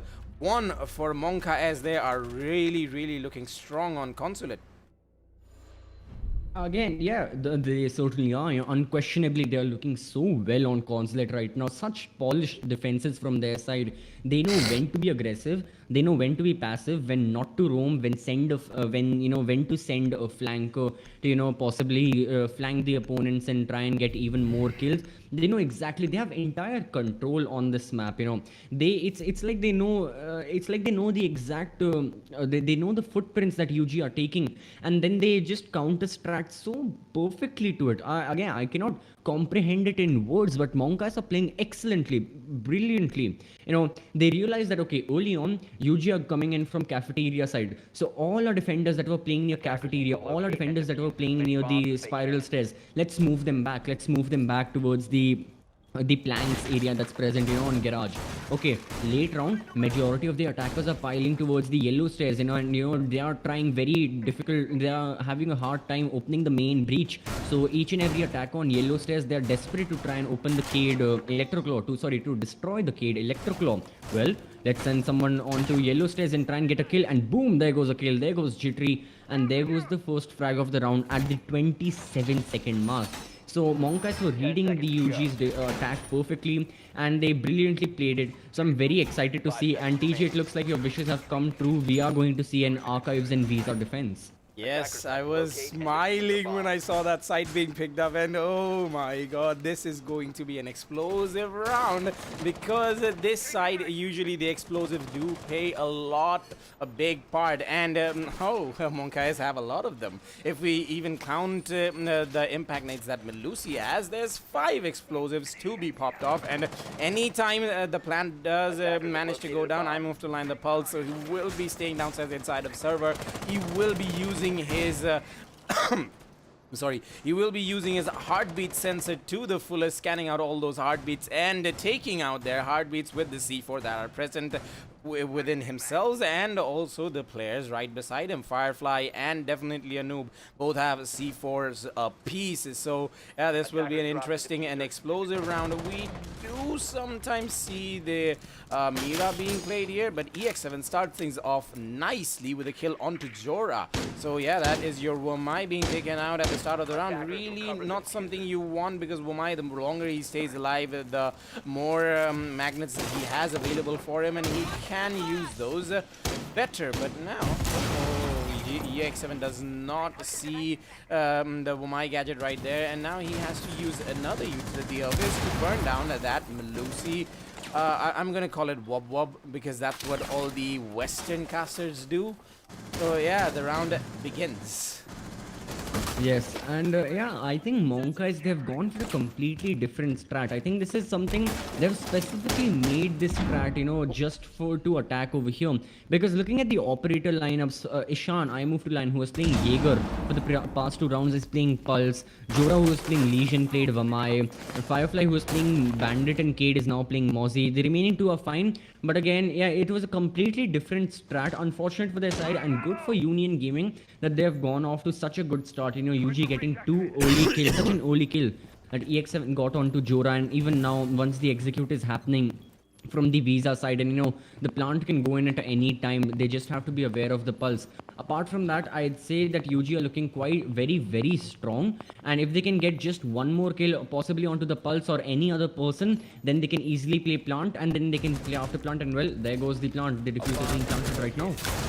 Ooh, I moved to line. Even after him dying, he gets a frag, but the frag is not enough, and EX7 gets the final frag onto QB, and the angles being held from UG, they were completely prepared from this hold coming out from MonkaS. They did not try to get control of the floor, the teller's archive side. They just went upstairs, opened up huge, long vertical lines aside, and that was the death for MonkaS. They were just not, the C4s could not go 2 stories above themselves. So yeah, they got taken out pretty easily by the players of UG, and then now they want to go back to the lobby, the side they won the first time. I think one of the reasons why UG were very successful with this was, okay, let's look at the operator lineup, you know, that MonkaS went for. Mainly 2 operators that I want to talk about. Firefly playing the Mozzie, and definitely, you know, playing the Mute. So these 2 operators, and of course we know why Mute and Mozzie are played, because they deny so much information, so much droning to the attackers. And when you're up against a team like UG, who are quite well with their drone economy, you know, that's something that certainly can be said. They know how to efficiently use their drones and make good use out of them. When you're up against them, denying their drones and information to them is very vital, and destroying their drones is also, you know, quite important. So MonkaS, they planned on playing the Mutant Mozzie just for that reason, to, you know, deny information. UG, they did not play by those rules, you know. They completely went for vertical lines of sight to get a lot of information, and they didn't even drone a lot. They were just, you know, face peeking everything. And because they had reliability in their fraggers, you know, they had reliability in people like EX7 and G3 to get the kills. At the end of the day, that's what mattered for their side. So UG, instead of going for the information, you know, the drone route, they went just based on getting kills, as they knew they would mainly win the gunfights, and well, certainly they did. At the end of the round, 4 people from UG were alive and none from MonkaS. So it shows how well UG played those gunfights and how well they won them. Yeah, and now the defense comes out from MonkaS once again, and a heavy presence on the second floor. QB, I moved to line, definitely knew all of these players just sucked inside of the second floor. Definitely Noom is in a bad position. He is getting flashed, and if there is a frag grenade present on the side of the attackers, he would get fragged too. That tries to throw a C4 and make some way for himself to get out, but this is a bad position for himself to be in, because whenever he tries to walk out of that position, Sandy is just holding that angle, and it is a very tough angle. Okay, he does manage to go out, but he's getting shot from another side. QB tries to go to the help of his friend, but yeah, gets a kill, tries to get back, but also gets taken down. So I move to line. He will be able to get his friend up, but there is nobody nobody present on site. So if you choose to go inside of Piano and go for the plant, that this might be the round done and dusted. Once again, this is where the drones will be very, very vital to rely information to UG. Even if one person finds out that okay, majority of the players are playing towards main lobby and not towards the press room side, they can push in, they can make a case for it, and most likely they'll end up winning thanks to their gunfights. So MonkaS as well. Okay, thankfully MonkaS realized their mistake, and each and every defender has retreated back towards the objective. They have given up control of second floor, but they have gained back control of the objective of the bomb site. So I would say MonkaS, they wasted quite a lot of time. 1 minute gone for their side. We are still on equal terms. It's still a 4v4 situation right now. And yeah, it's going to come down to the gunfights. It's going to come down to the final 30 seconds to see who wins this round. And let's see, UG, they're still going to the same vertical lines of sight that they went for in the past round. But only thing that needs to be asked is, will they be successful this time, or will they not? Yeah, and the Melusi gadget does get spotted out. So yeah, the callouts are going with the introduction of the new ping system. They exactly know where exactly each gadget is. Sandy trying to get some line of sight inside of the objective and trying to see if he can catch any of these defenders off guard. But these defenders, they are very much aware of the openings and they are not giving anything away. But they do have to give something away to EX7, who takes out iMoveToLand. And now the attack becomes two-dimensional. EX7 is pushing down from below, and Sparko and the others are pincering down from above. QB and Firefly, last few players alive, 20 HP on each. QB sees one, but cannot take down the second one, and now the plant can't go down because the diffuser carrier was stung by a goo mine, and we have seen this happen from time to time, and this is what wins MonkaS the round. I have seen this happen firsthand, casting, I believe 2 times. This has happened to me personally once in a ranked game, and this was the 3rd time, and exactly, it's very, very unfortunate that it happens. So if anyone who doesn't know, by default, your keybind for planting the diffuser is F, and the keybind to remove the Legion goo mine is also F. So once you have a goo mine in your foot, either you have to remove the goo mine, which takes a couple of seconds, otherwise you just cannot plant the bomb. And unfortunate for B, due to the goo mine present over here, I think that goo mine, the position that it was placed in, it was specifically placed by Jora just so he expected something like this might happen. If that was the case, if he specifically placed over there by that piano to deny a plant, well, then credits to him and credits to MonkaS. Then they deserve that victory. No matter what gunfights they lost, no matter what happened, if that was on purpose, well, it was a great round from their side. That one, the smallest of goo mines can possibly end entire rounds, and who knows, maybe MonkaS, that one goo mine making that one round going to the favor of MonkaS, we might see MonkaS winning the entire map in a close manner. And had that one goo mine not been there, maybe UG would have ended up winning the round, maybe they would have ended up winning the map. So it's these small things, that can spiral on, that can create a domino effect to a much larger extent. And yeah, well, that's Rainbow Six. It is what it is. UG just have to accept that unfortunate loss, and they need to head in to the round 5 with a fresh face and a fresh mentality. Yeah, speaking of goo mine, it reminds me of that colorful final that was between Mercenaries and VPG inside of Coastline. Hasib 1v4 clutch. He was just so low HP against the Capitao. The goo mine took the Capitao out for him, and Mercenaries won that round. So I don't know if anyone remembers that or not, but just a quick reminder for that. But Mercenaries, they're now playing VPG once again on another stream, so do check out those other streams that are being done. But now let's talk about this matchup. Union Gaming versus MonkaS. Union Gaming really showed up in the last match, but now this on Consulate on the pick of MonkaS, they're really struggling. Jittery does manage to get the first frag, and Sandy does manage to get the second one, but the frags don't matter as they did not in the last round, because the UG, they're just getting out skilled and out brain maneuvered by the MonkaS players. And now, although definitely a noob has hit Zofia, he was not aware of the shots just as to before, and now the push might come in. It's still a 4v3, so yeah, MonkaS still are capable of taking down these players, but it will become much harder. Sparko gets tagged down, very low HP once again. And I still don't know, the faith and confidence that I had in Union Gaming is slowly starting to fade away. It is, and UG, it's more important that UG keeps the faith in themselves. We were talking about the mentality in the previous round that aces and these clutch plays and everything gets, but overall also, all these playing, it wears down on our team. And yeah, so eventually, coming back to this round for now, these teams, they're very fresh, they're very alert as to what's happening, and they're getting the kills as well. And now MonkaS, though at one time we were on equal, it was equal man count, 3v3. Now they're the ones in a man count deficit. Now they are the ones who need to play a bit more passive in order to not give a lot of kills to UG, and it's UG who need to make a play right now. The main breach has been opened, and now they can enter it at any moment. MonkaS, they need to keep the attackers at bay, but oh, there's one attacker on spiral stairs. He can come in at any moment, and he can catch definitely a noob off guard, and possibly even the other defenders. Oh, that's a defender. Never mind.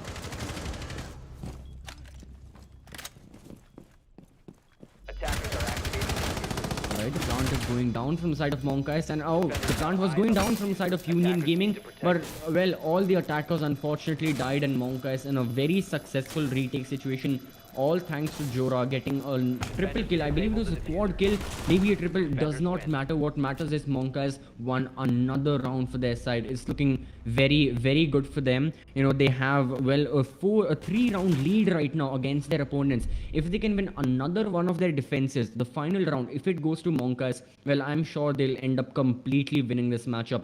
And there's a reason they prepared Consulate, there's a reason they chose Consulate to be played against Union Gaming, and that reason can completely be seen right now. UG, on the other hand, they need to go back to the drawing board. They need to, glance over and think about why, unfortunately, it failed for their side, why Consulate wasn't as good as they would have expected, and possibly, hopefully, for their remaining games, they would improve on Consulate and they would grind further and further.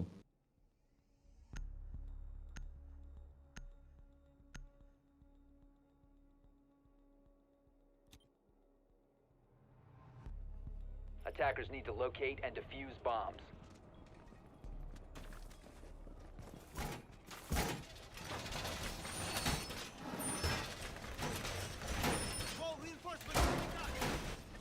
Right, so for final round of the first half, we are going to see Consulate and Mating being chosen. MonkaS, they don't want to go back to Telos and Archives purely because of the defeat that they had suffered against Union Gaming. So yeah, let's see how they defend over here. Again, it's going to be different strategies, and they'll be looking to just try and gain as much of an advantage as possible, just grind out so many rounds. If this final round goes to MonkaS, if it's a 5-1 split at the end of the first half, well then again, like I mentioned, MonkaS completely winning for their side, and Union Gaming will be the ones to have to be in a very, very desperate situation. And this seems like a similar setup that they had gone for the first floor lobby and press setup, especially towards the meeting area. The two reinforcements, the line of sight created on the third wall, and yeah, it's quite similar. So they're not changing a lot in their setups, but this allows UG to counter strat as well. If UG know that where the positioning is of each and every player of MonkaS, then they can correctly counter strat, possibly winning yet another round for their side. So let's see how this round pans out for both UG and MonkaS as we stumble on the attack phase. Yeah, Consulate might be an attacker-sided map, but this is not looking to be the case for MonkaS and Union Gaming, because MonkaS, they are now 4-1 up against Union Gaming. Some would say they are the favorites to win the major, let alone go to it. Now, Jittery, he has a buck. So buck has not been used that much in these recent days because of how he is, how his frag grenades were taken out from him. But I'm sure he has some ideas, but definitely Anub has more ideas of himself. So he has a shield posted up, and he is aware of the push coming out from the window. He sees the head, peeks out, but his head gets taken out, and the buck gets beautifully played by Jittery. So they did have the advantage, but the advantage quickly gets taken out from them, and then okay, yeah, it's an advantage and disadvantage back and forth going out between these two teams. Usually they desperately need a win. They have to end this half on at least a 4-2. That's what they're trying to do. Will they be able to do it or not? They have 1 minute and 10 seconds left on the clock for themselves to do that.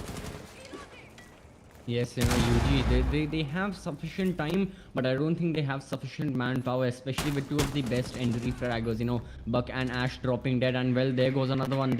This time it's a support player, but it's a player nonetheless. Monka is looking extremely strong, not only in this round, but entirety on Consulate. We've been singing their praises all around ever since their defense started, ever since they were winning those rounds, and for good reasons, purely because of how well they've been playing. So there's still some hope for UG in this round, still some hope for UG in the entire match. Can they clutch it out? That's the most important question. So much information being relied to MonkaS and to Firefly as well. Jora present on the floor below using his cardiac sensor. He knows that someone is rappelling on the consulate windows and they can wait for this push. And even on yellow stairs as well, each and every defender knows the position of both the attackers, and that's why they are playing such passively, because they know where the attackers are pushing from. All they need to do is look out for them and then get the kills.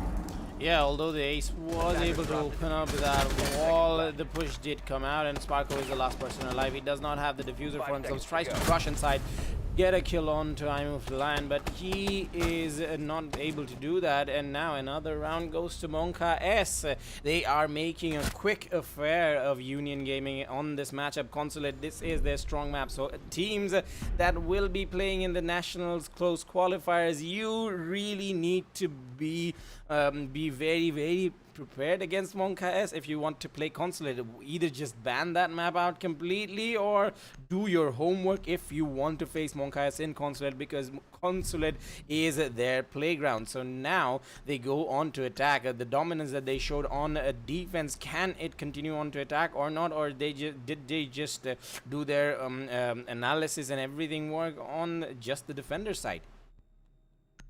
Like you're mentioning that you need to be, as a team, putting myself in the shoes of a team who is probably playing in the majors or the closed qualifiers against MonkaS.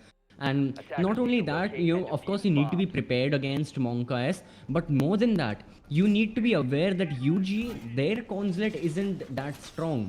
If like MonkaS, if you can prepare something, just a normal thing, nothing like, this isn't counter stratting or anything. We haven't seen UG play consulate, so this is just normal strats that MonkaS devised on their own to play over here. If any team can prepare that and possibly play consulate against UG, then well, things are very extremely good for their side, and okay, there's another side to it, diving very deep into map bans. Possibly UG will maybe ban consulate, seeing how badly they played, maybe they will ban consulate in their remaining games. Well, in this case, in this best of 3, UG had banned Oregon and Coastline.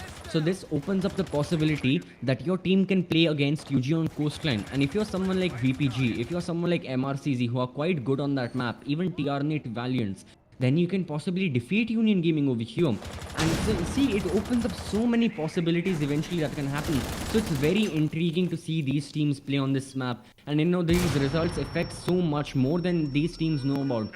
Possibly this one map can affect the actual majors and how consulate will be played over there, even how other maps will be played over there. So yeah, it's food for thought to on how these teams will play against MonkaS and UG on consulate.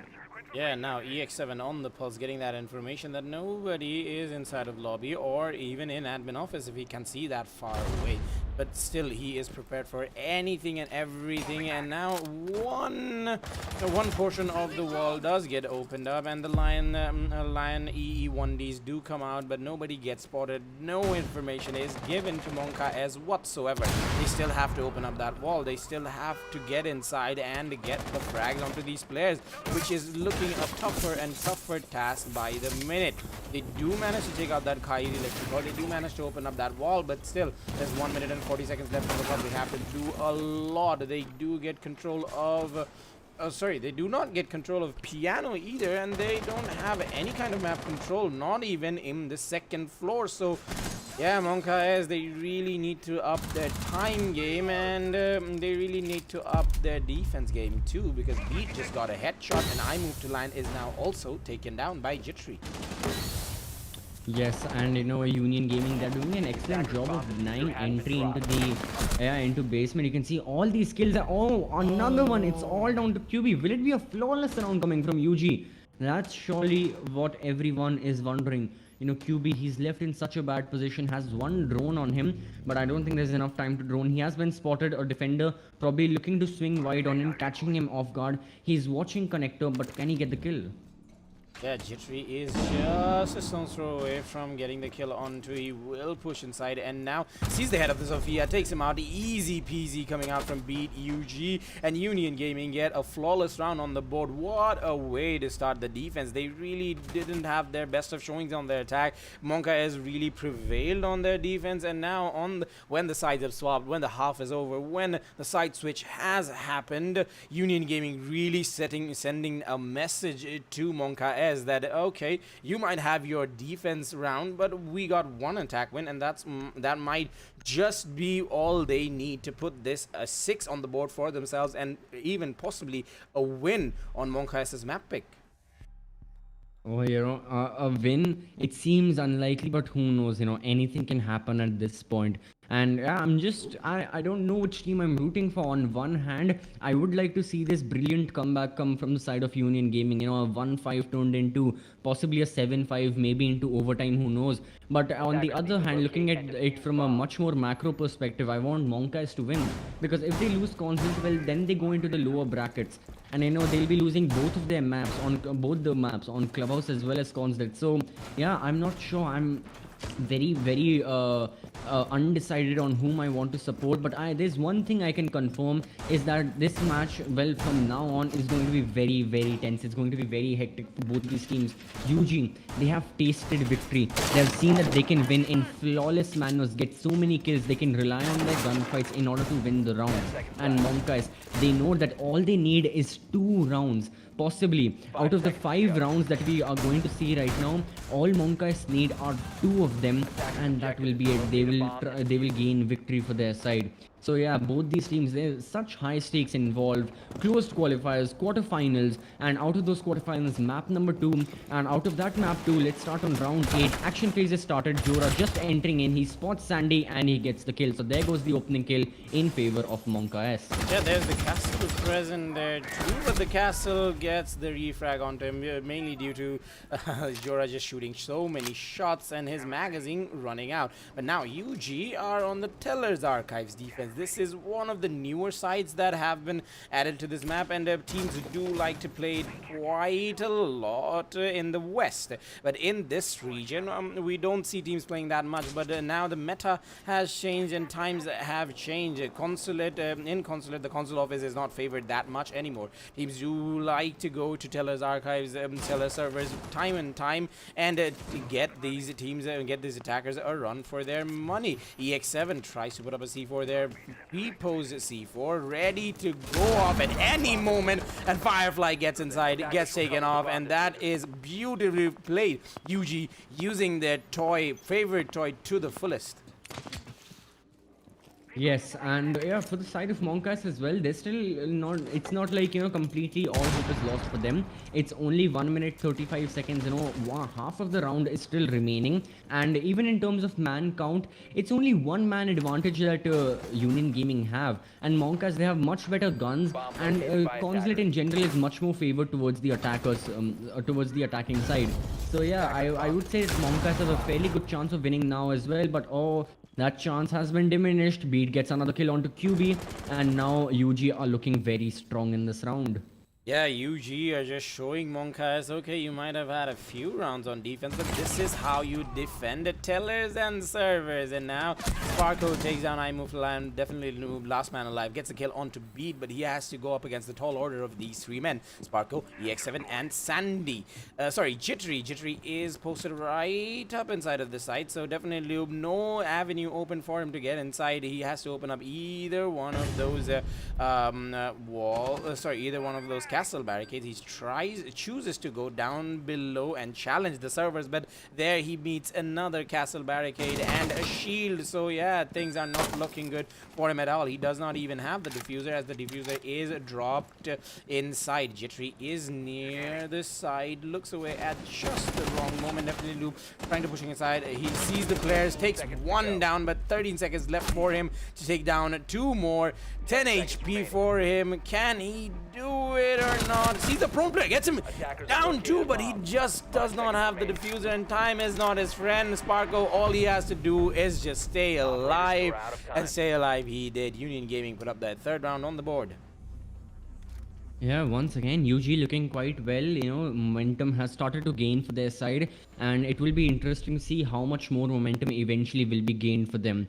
So I would say that, MonkaS, one thing I'd like to mention, like, okay, it's the operator selection screen. Everyone can see the leftmost operator band, IQ. And let's see how IQ, why, first of all, MonkaS chose to ban IQ. And, they were defending first. So it's pretty clear why they wanted to ban IQ. Looking at the operators that they played, they had so many operators with electrical gadgets. Melusi with her electric banshees, Mozzie pests, Vamaya magnets, Maestro evil eyes, Pulse cardiac sensor, Jaeger ADSs, Bandit batteries, Vigil, even Vigil can be spotted. Vamaya, I mean, okay, each and every player out of the total 6 rounds played, and a total of 30 operators were played over the course of those 6 rounds, each and every player has something electric attached to him. Jaeger, yes. Legion, yes. Bandit, yes. Mute, yes. Vamai, Mozzie, Pulse, each and every person had something electric. So we can see why MonkaS chose to ban IQ, because she would have been very, very extremely useful. Even seeing, that how much MonkaS liked to play Valkyrie on Clubhouse, and well, that's why Valkyrie was banned by UG. But now this is something that's working against MonkaS as well, particularly due to the 10 seconds left. the C4 kill that EX7 got in the previous round. Him holding his cardiac sensor right in the face of those attackers. Had an IQ been there, she could have spotted that, and she could have told her she could have told her fellow attackers that, okay, be a little more passive, because of Pulse is present over there, we might get killed. And even other defenders that UG are playing, Mozzie, Melusi, Cade, all of them. So you can see how much effect one operator being banned has on all of the rounds we have seen so far, and possibly the rounds we'll be seeing even now in the future. Yeah, future rounds. Speaking of future rounds will be very, very interesting. QB tries to put up against the second floor defense coming out from UG, although the site is on the first floor. I think they expected UG to go into console office with the Blackbeard pick. We do see sometimes players do like to pick the Blackbeard and just stay swinging up inside, just outside of this console office Bomb window, located by trying to get attackers. any picks onto these players. But yeah, UG decided to go to a lobby defense. EX7 once again with the cardiac sensor. He is just so much aware of every position these attackers are in, and he sees the attacker misses the headshot by a narrow margin, but now he gets taken out by I Move to Land. Sandy is there for the quick refrag, but it's a 4v4 right now. Sparko for some reason picked a Rook to play. I don't know if he picked a Rook for just the magnification only, but Sandy inside of Piano is just now 5 HP, so he has to be very careful of every step he takes. Yes, MonkaS with their defenses on lobby and press, they were quite strong, and it looks like with their attacks they're stronger as well. So it possibly feels like MonkaS, they're going to get match point for their side. Oh, there goes one kill for the side of Beat. Chitri caught off guard, but he's still not dead. Attackers pushing him, smokes go off, he goes down. It's all down to Beat. Can he clutch it? Gets spotted out, gets tagged, might get tagged up, sees the Thermite, has to fall back, but now what does he do? Has a rotation open up for him inside of the washroom, so now he is inside of Piano. But Firefly finally gets the downed player Jittery. It's a 1v2 for him, very much doable for Beat UG, but the problem comes in the form of Blackbeard, who is just very far away. Firefly tries to go for the plant, sees Beat, tags him up quite a bit, and now Beat, can you do it?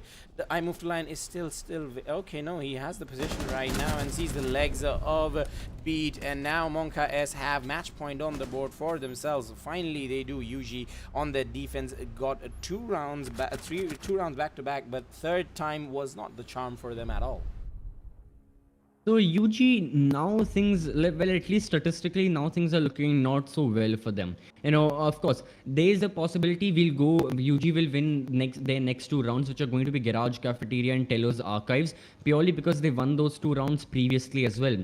Well, if that happens, we'll see a 6-5 score. Round 12, UG will either have to go back to lobby and press, where MonkaS are probably one of the strongest right now on Consulate in general, both attack and defense, or they need to go to second floor Consulate and meeting, which in general is never favored to the attacker, never favored to the defenders. It's a very, very attacker favored objective. And with no Valkyrie, with no runouts being there for UG as well, they'll have to rely on their gunfights which we saw them losing quite clearly in the previous round.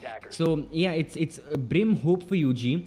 For now, it's going to come down to round 12. But before we head into round 12, let's look at rounds 10 and 11, which we are seeing right now. This is round 10. It's going to be another garage and cafeteria hold. UG, they have taken the same operators as they had in their previous round, while previously when they were defending garage and cafeteria. No changes to that. It's going to be the same strategy. Eventually it's going to come down to the gunfights and which teams wins more of them. Will MonkaS be able to close out Consulate, or will UG be able to just be an inch closer to an possible overtime and a possible victory for their side?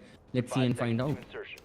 Yeah, we might just find out. Union Gaming now, it's overtime or bust for them. They have to win 3 back-to-back rounds to take this match to an overtime if they want to finish it in a 2-map ordeal.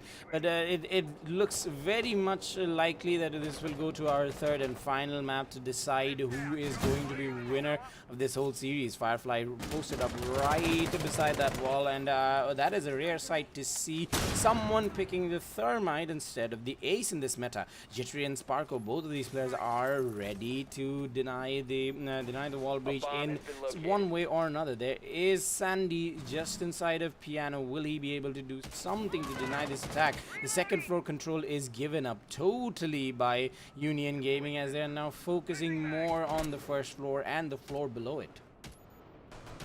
Yes, Union Gaming, they're playing very, very conservatively. They're not wanting to go for any huge roams, any massive roams.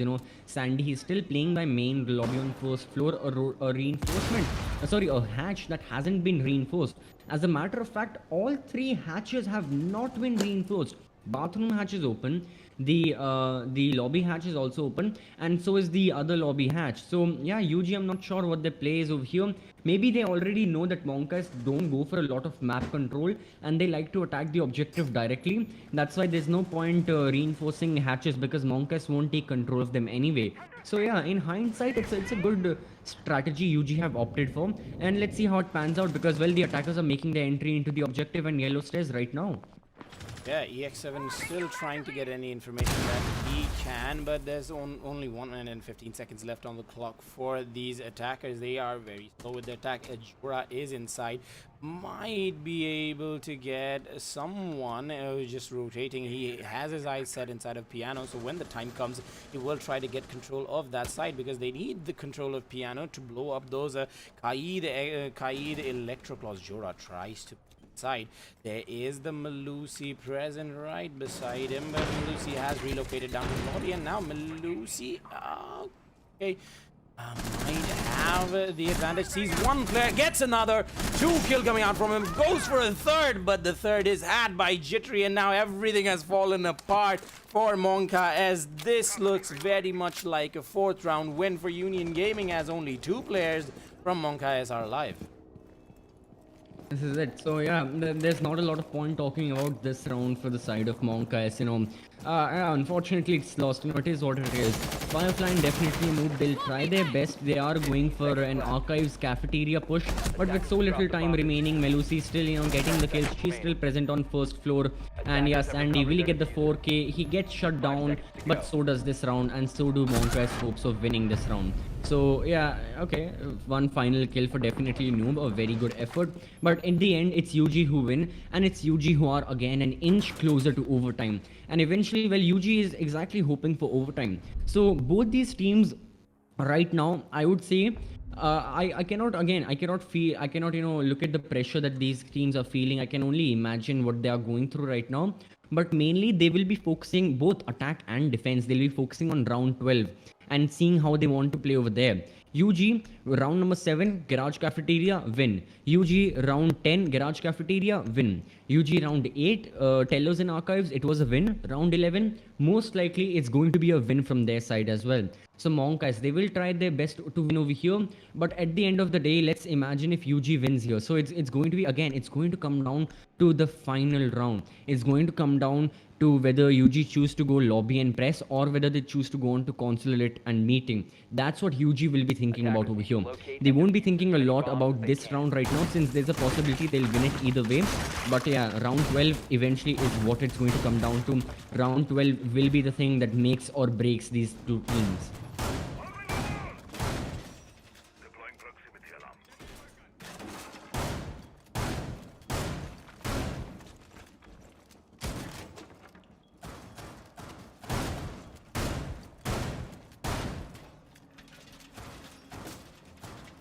Alright, so it's going to be a same setup coming from the side of Union Gaming. No major changes. I believe they have all the same operators. Yes, they do. So they have the same operators in place, and it's going to come down to the same strategy as well as they're implemented in round 8. Yeah, I do love seeing Attila's Archive being played once again for the third time in this matchup. So, Union Gaming, this is a very tough position for them. This is just so close yet so far for them. If they do manage to win this round out, we will go back and go to all the rounds played inside of relegation. UG, I still don't know if they will be able to close this out in this matchup, in this map or not, because it's just not looking good for UG at all. It certainly is not looking good for their side. This round is going to be, yeah, this round is still quite well, and no denying that. But it's finally going to come down to the next round, the final round number 12. Well, but before we head into round 12, that's in the future. Let's come back. Let's look at round number 11, how it's going. UG, they are playing their normal style. They have people situated on first floor, on second floor as well to an extent. Sparko is playing, going for a very free-flowing roam. He can go wherever he wants. On basement as well, they have a lot of players. But yeah, MonkaS, they're looking to shut all these players down as soon as possible. MonkaS, they want to come in, they want to attack from the garage side. They want to directly attack archives. They don't want to go for a teller stake. It's going to be an archive stake, something we haven't seen previously. And well, we are about to see it now. Beat peaks right, but Ash gets the first kill. And well, there it is for MonkaS, the first kill. Possibly more to follow for their side in this round. Let's see if it happens or not. Yeah, MonkaS, after that last round lost by them, they really change up their playstyle, and now the last round was an eastern side focused attack, and now they change it up completely to a western side. They are focusing on the floor down below, where Pulse, he has very, very limited power, because you just can't do that much damage when you're not seen from up above. So yeah, the attack does come in. MonkaS does opt to go for a different style of attack than what UG did on their attack. So I still don't know. Jittery gets a frag onto Jorah, but Firefly is there quickly to get the frag back into Sparko. I'm pushing inside. He's very much aware that there might be a player prone inside, but there was a player inside of storage, I believe. So now Sandy gets a kill onto Firefly, but still it's 3 players left alive from MonkaS, although they have 30 seconds. And Pulse pushes in, gets his head popped off, although the shot was there. There was the shield from Blackbeard to protect his head, and MonkaS win out their 7th round, and that is all they need to win, get this map won for them. And we are now going to our 3rd and final map of the series. Again, Consulate, again, such a good map for both these teams right now. MonkaS, excellent shown from their side. Now, all of us were talking about round 12 and how it was going to be crucial, but it did not even matter. MonkaS, they went for a garage take, they completely flooded cafeteria, eventually came in from those angles, and well, they won. Opening kill went for their side, as well as QB got a kill onto Beat near the red hallway, and follow-up kills really flowed for them. There was a lot of, aggression coming from UG as well. They did not want to give up control of the objective as soon as possible. But at the end of the day, MonkaS hails supreme, and well, they hail supreme on Consulate as well. So any team who are watching this, if you're in the closed qualifiers, if you're trying to get into the majors, this match is going to be very important for you to see in for both these teams, for both MonkaS and UG. To see that UG sometimes they aren't able to clutch a lot of their rounds in their attack. Out of the 6 attack rounds that UG went for, they only ended up winning 1. MonkaS looking very, very strong, especially their lobby attacks and defenses. So Consulate overall a very good map for MonkaS. And like you mentioned, DJ, we are heading into a decider map, which is going to be Villa. Before we head over there, we are going to take a quick break. So stay tuned. We'll be right back.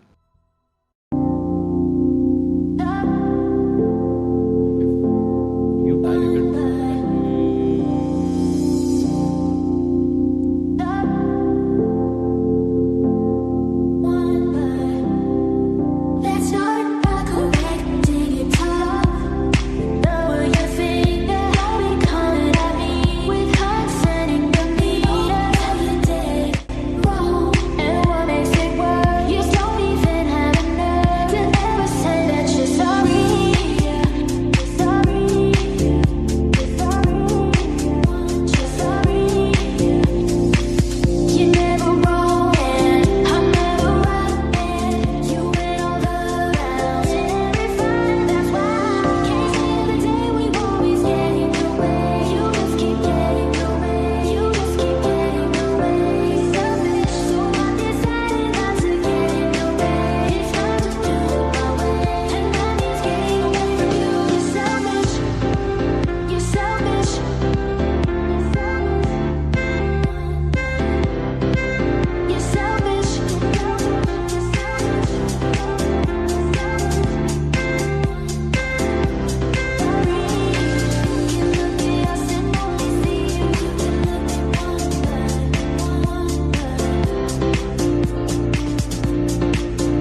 close enough.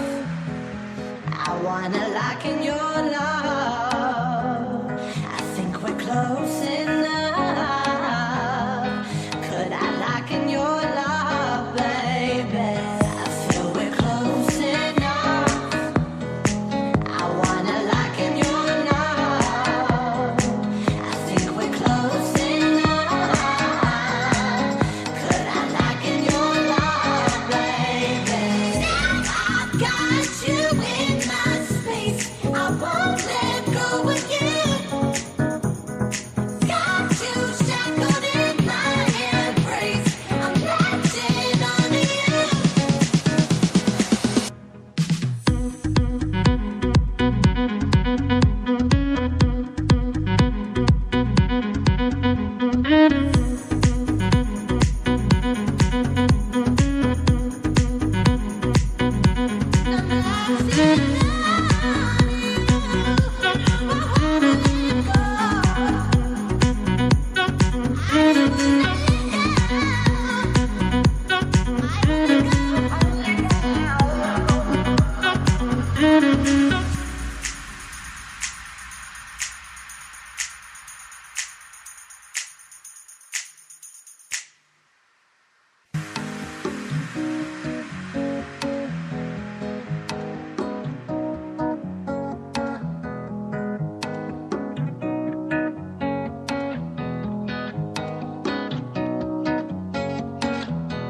You lift my heart up when the rest of me is down. You enchant me even when you're not around. If there are boundaries, I will try to knock them down. I'm latching on, babe. Now I know what I have found. Welcome back everyone to Close Qualifier quarterfinals.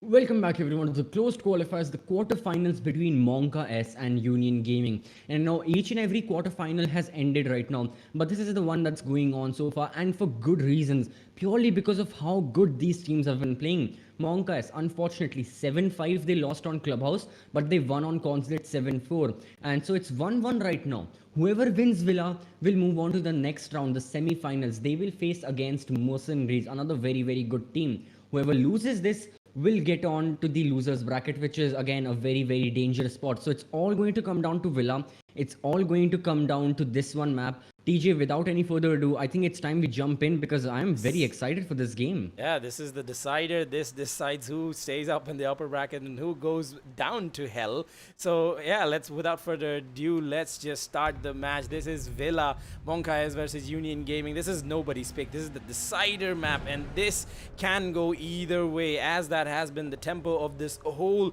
matchup. Union Gaming and MonkaS, they have been going head to head, blow for blow up against each other. The first map that had to go all rounds of regulation, the second map that went nearly all rounds of regulation, but now we are in Villa and the bans are coming in. UG, the first ban will come out from them, the attacker. I'm guessing it's a Thatcher ban once again. It might be. And you know, talking about Villa in general, these teams also, they're quite strong on Villa. Oh, Union Gaming go back to their roots on Clubhouse. They know MonkaS are attacking first, so they want to take away Firefly's very lovable operator that is Montaigne, but very hateful for the defenders and for the opposition. So I'd say it's a good ban from Union Gaming. You know, even though Thatcher is in play, I don't think that's a bad ban at all, banning Montaigne. Yeah, Monty Ban. It's you can't go wrong with Monty Ban. Although Monty Bans, you have to be very selective because whenever you're playing up against a team like Deimos Force or Mercenaries, when Ninja Freak used to play those Monties, you had to go cherry pick those Monty bans. So it's still, even if you ban a Monty, that just eliminates the possibility of the attackers using the Monty and burning out a lot of utility, and also like burning out a lot of attention of the defenders. So yeah, Monty ban, you can't go wrong with it. But the Wamai ban on Villa. So yeah, L defense, L or 90 defense will be a long ordeal. I am more intrigued to see MonkaS have chosen to ban Vamai, because there is one particular strat that MonkaS always opt for when they are defending trophy and statuary, and that strat is the castle strat that has been popping up a lot of quite recently. It's become very much known in the pro circuit in Europe and NA, even in this region. Well, MonkaS are one of the few teams that really go all in. But one of the most important pieces, one of the most important fragments of that strat is to have Vamai in closet so that he can soak up all the utility that the attackers throw at him. But now with Vamai being banned, again, it's going to be difficult. And I think it's because MonkaS are attacking first, so they don't want to deal with the Vamai head on. And UG once again with the Valkyrie ban, Ishan, I moved to Lion in MonkaS. He really likes playing the Valkyrie. And when I say really, I really mean really. So yeah, with the Valkyrie being banned, again, nothing too major, just target bans coming from UG. But overall, I'd say a normal ban phase, nothing very out of the ordinary. Yeah, nothing out of the ordinary indeed. But also the Wamai ban, Wamai with shields, with his shields, he's just like too strong. And everywhere we see on Twitter or we see on the pro circuit, everyone is complaining about the shield and utility dump meta that is going on right now. So yeah, banning Wamai, that really does put us away from that setup. But now Sandy is okay. This is not something we get to see every day when you're playing aviators and you're reinforcing the walls right outside, right below Red Set. So this will be very interesting how UG wish to play this. They are inside of vault, and opened up floors below. Okay. Yes, yeah, this kind of setup is usually, this setup usually happens when teams defend library and living room, not the other way around. When they play library, living room, then they extend upwards towards aviator and games. The same vault reinforcements, the same hatches being opened, everything is same. But it's a different objective from Union Gaming, and I'm sure these are strats that they have prepared. They have specifically prepared, because this is nothing ordinary. This is something new that we are seeing, and of course it is the closed qualifiers with such high stakes in one map. These teams are going to bring out the best of their strategies that they have built. So yeah, let's see how it pans out. Yeah, did QB leave up a default camera? I don't know why you did that, but with the new ping system, you don't need to hard ping and give away the information to these attackers that you have been pinged. You can just Z ping, and that is it. You know the position of the attackers. So yeah, just not leaving out default cameras up in this stage of play is not something that we do like to see, and that does not really set a good message to the viewers and to your opponents. Now Jittery, he is up inside of the living room, and although the defending side is not that, he is still here, and he has to go up against these two players, Jora and QB. QB has that pixel peek angle ready against the Jaeger. Will he be able to prevail or not? Jittery, he has to go up against this push that is coming out from me. He's getting pinched from every other angle possible. Yes, right now he's stuck in a bit of a pickle right now. Attackers surround him from each and every place. They are closing in on him, but he's doing an excellent job of wasting the time. I mean, already half the round has passed on, and he's still alive. All the majority of the attackers are focused on him, trying to get him out of this corner. Meanwhile, the remaining defenders from UG are working their magic as Beat gets the first kill onto Jora. Loading back. Okay, Jittery is like working as the perfect distraction for UG, and this is now I know why this setup has been chosen by them. Monka is really completely bamboozled by everything that is happening just beside them, because they were not expecting this at all. They were focusing. It's like if you know Bangla, you know a phrase called "Guhu dekhecho kintu faat dekhoni," which means you saw the bird but you didn't see the bird's trap. So this was just it happening for Monka as they followed Jittery so long that they were not aware of the angles that were left open by the defenders, and they were left open purposely. So they were just taken out, completely amazed by it, and they were completely taken out, and there's only 10 seconds Attack left. bomb diffuser has been dropped. Yeah, 10 with seconds MonkaS left. being in a very terrible situation, without the man advantage, there goes another one of the attackers, and now they need to enter from aviator. No hard breach has happened, and I think, okay, let's see the round pan out. Only one more second left. Well, there it goes. UG without losing any person. They ran out the timer. Again, a bizarre round, but I need to give credits. For the prep phase as well, I'll be talking about how special this round was, especially this strat, how, diving a little deep. So essentially what happened was, there were two major reinforcements we were talking about in the living room. Oh, I believe a rehost has been called. So I think it should be allowed. yes, Yeah, it should be. Yeah. it is allowed. So with that being said, we are going to a short Yeah. break. We will be right back.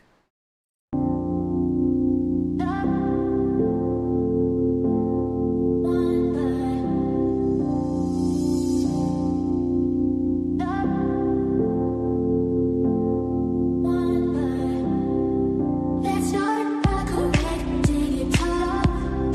Lower your finger, don't be coming at me with concerning the meter. Tell your day wrong, and what makes it worse? You don't even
liking your love? I think we're close enough. Could I liken your love, baby? I feel we're close enough. I wanna liken your love. I think we're close enough. Could I liken your love, baby? Now I've got you in my space. I won't let go of you. Got you shackled in my embrace. I'm latching onto you.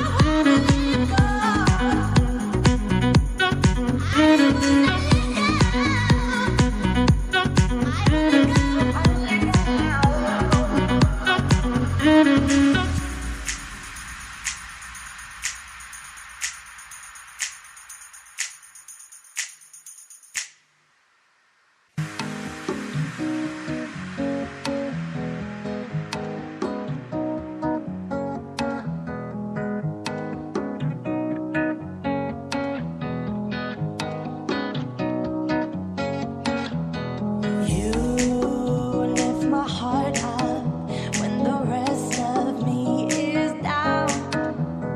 You enchant me even when you're not around. If there are boundaries, I will try to knock them down. I'm latching on, babe. Now I know what I have found.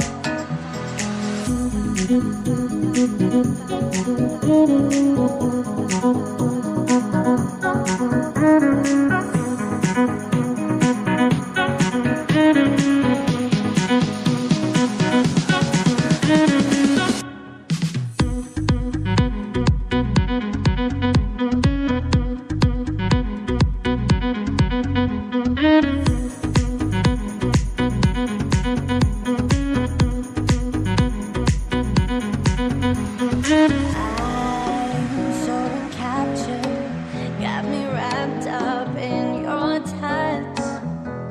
Feel so enamored, hold me tight within your clutch. How do you do it? You got me losing every breath. What did you give me to make my heart beat out my chest? Now I've got you in my space. I won't let go of you. Got you shackled in my embrace. I'm latching onto you.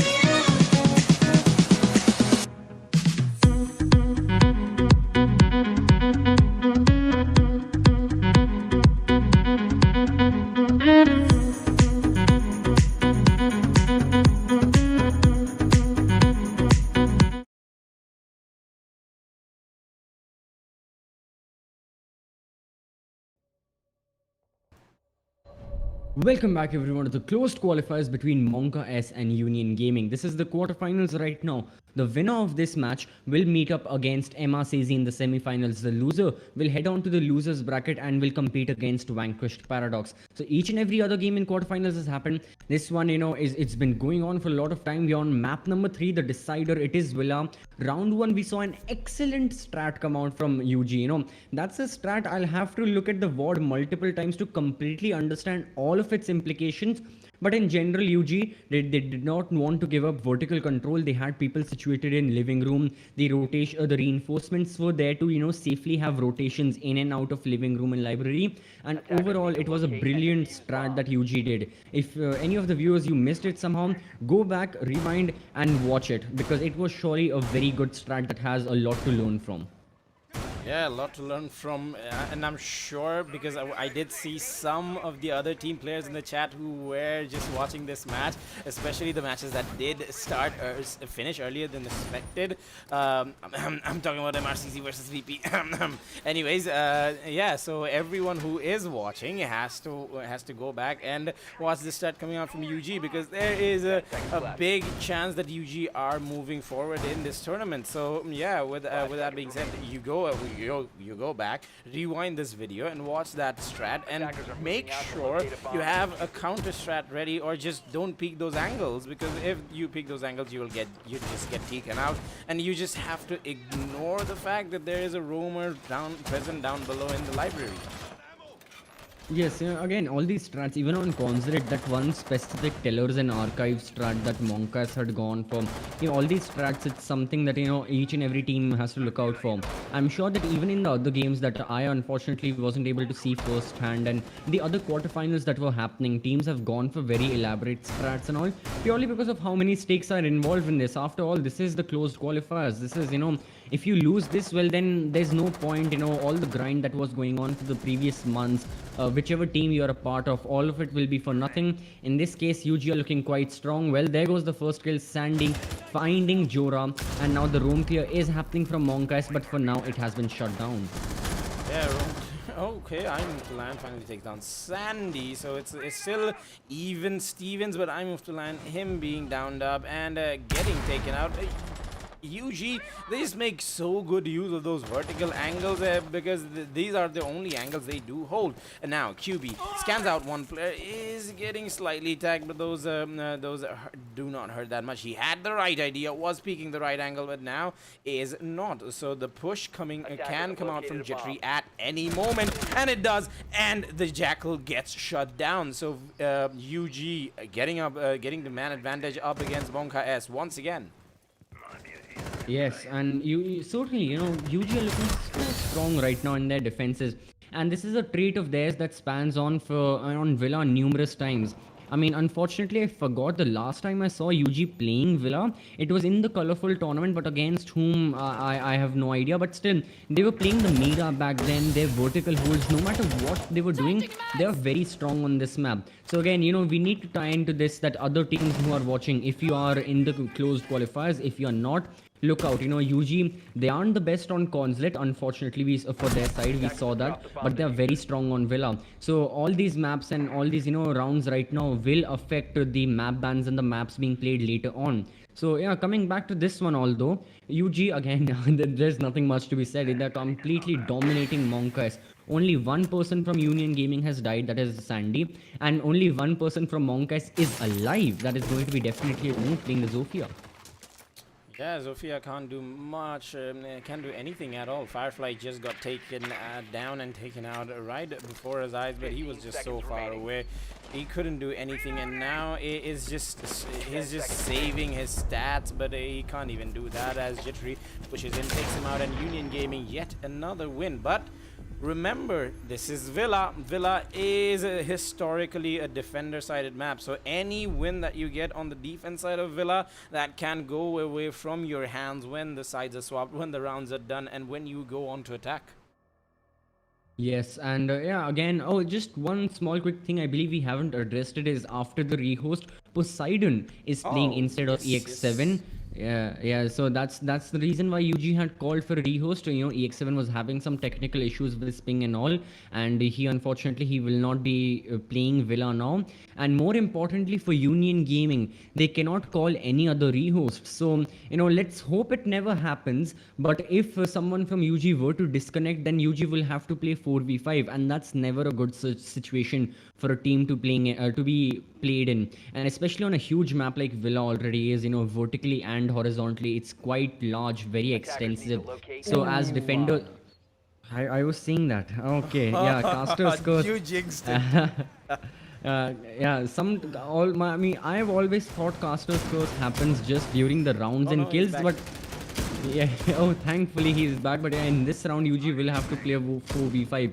So yes, all of us will be able to see firsthand that how bad it is for a team to play 4v5 and how unfortunate it is. And most likely, although I don't want to make any assumptions, UG will end up losing this round, maybe purely because Jittery, one of their best fraggers, their Jaeger, has gone without placing any of his utility and without firing any bullet from his gun. 5 seconds to Yeah, go. Jittery was one of the more consistent fraggers, consistent players of this whole series. He was the most fragger in Clubhouse. He was the most fragger from the side of UG, inside of Consulate. But now, this round, he has to sit out. It's like he has been subbed out for this map, but the subbed out player is EX7. Poseidon was on the bench for UG for quite a while, and now he is called in. But can he regain his position or not? He is playing the pulse, so even if he does not get any kills, he will give out a lot of information to UG, and he is giving out so much information. He knows that there are two players right outside that door. There is one player right beside that wall, and there is another player who is repelling.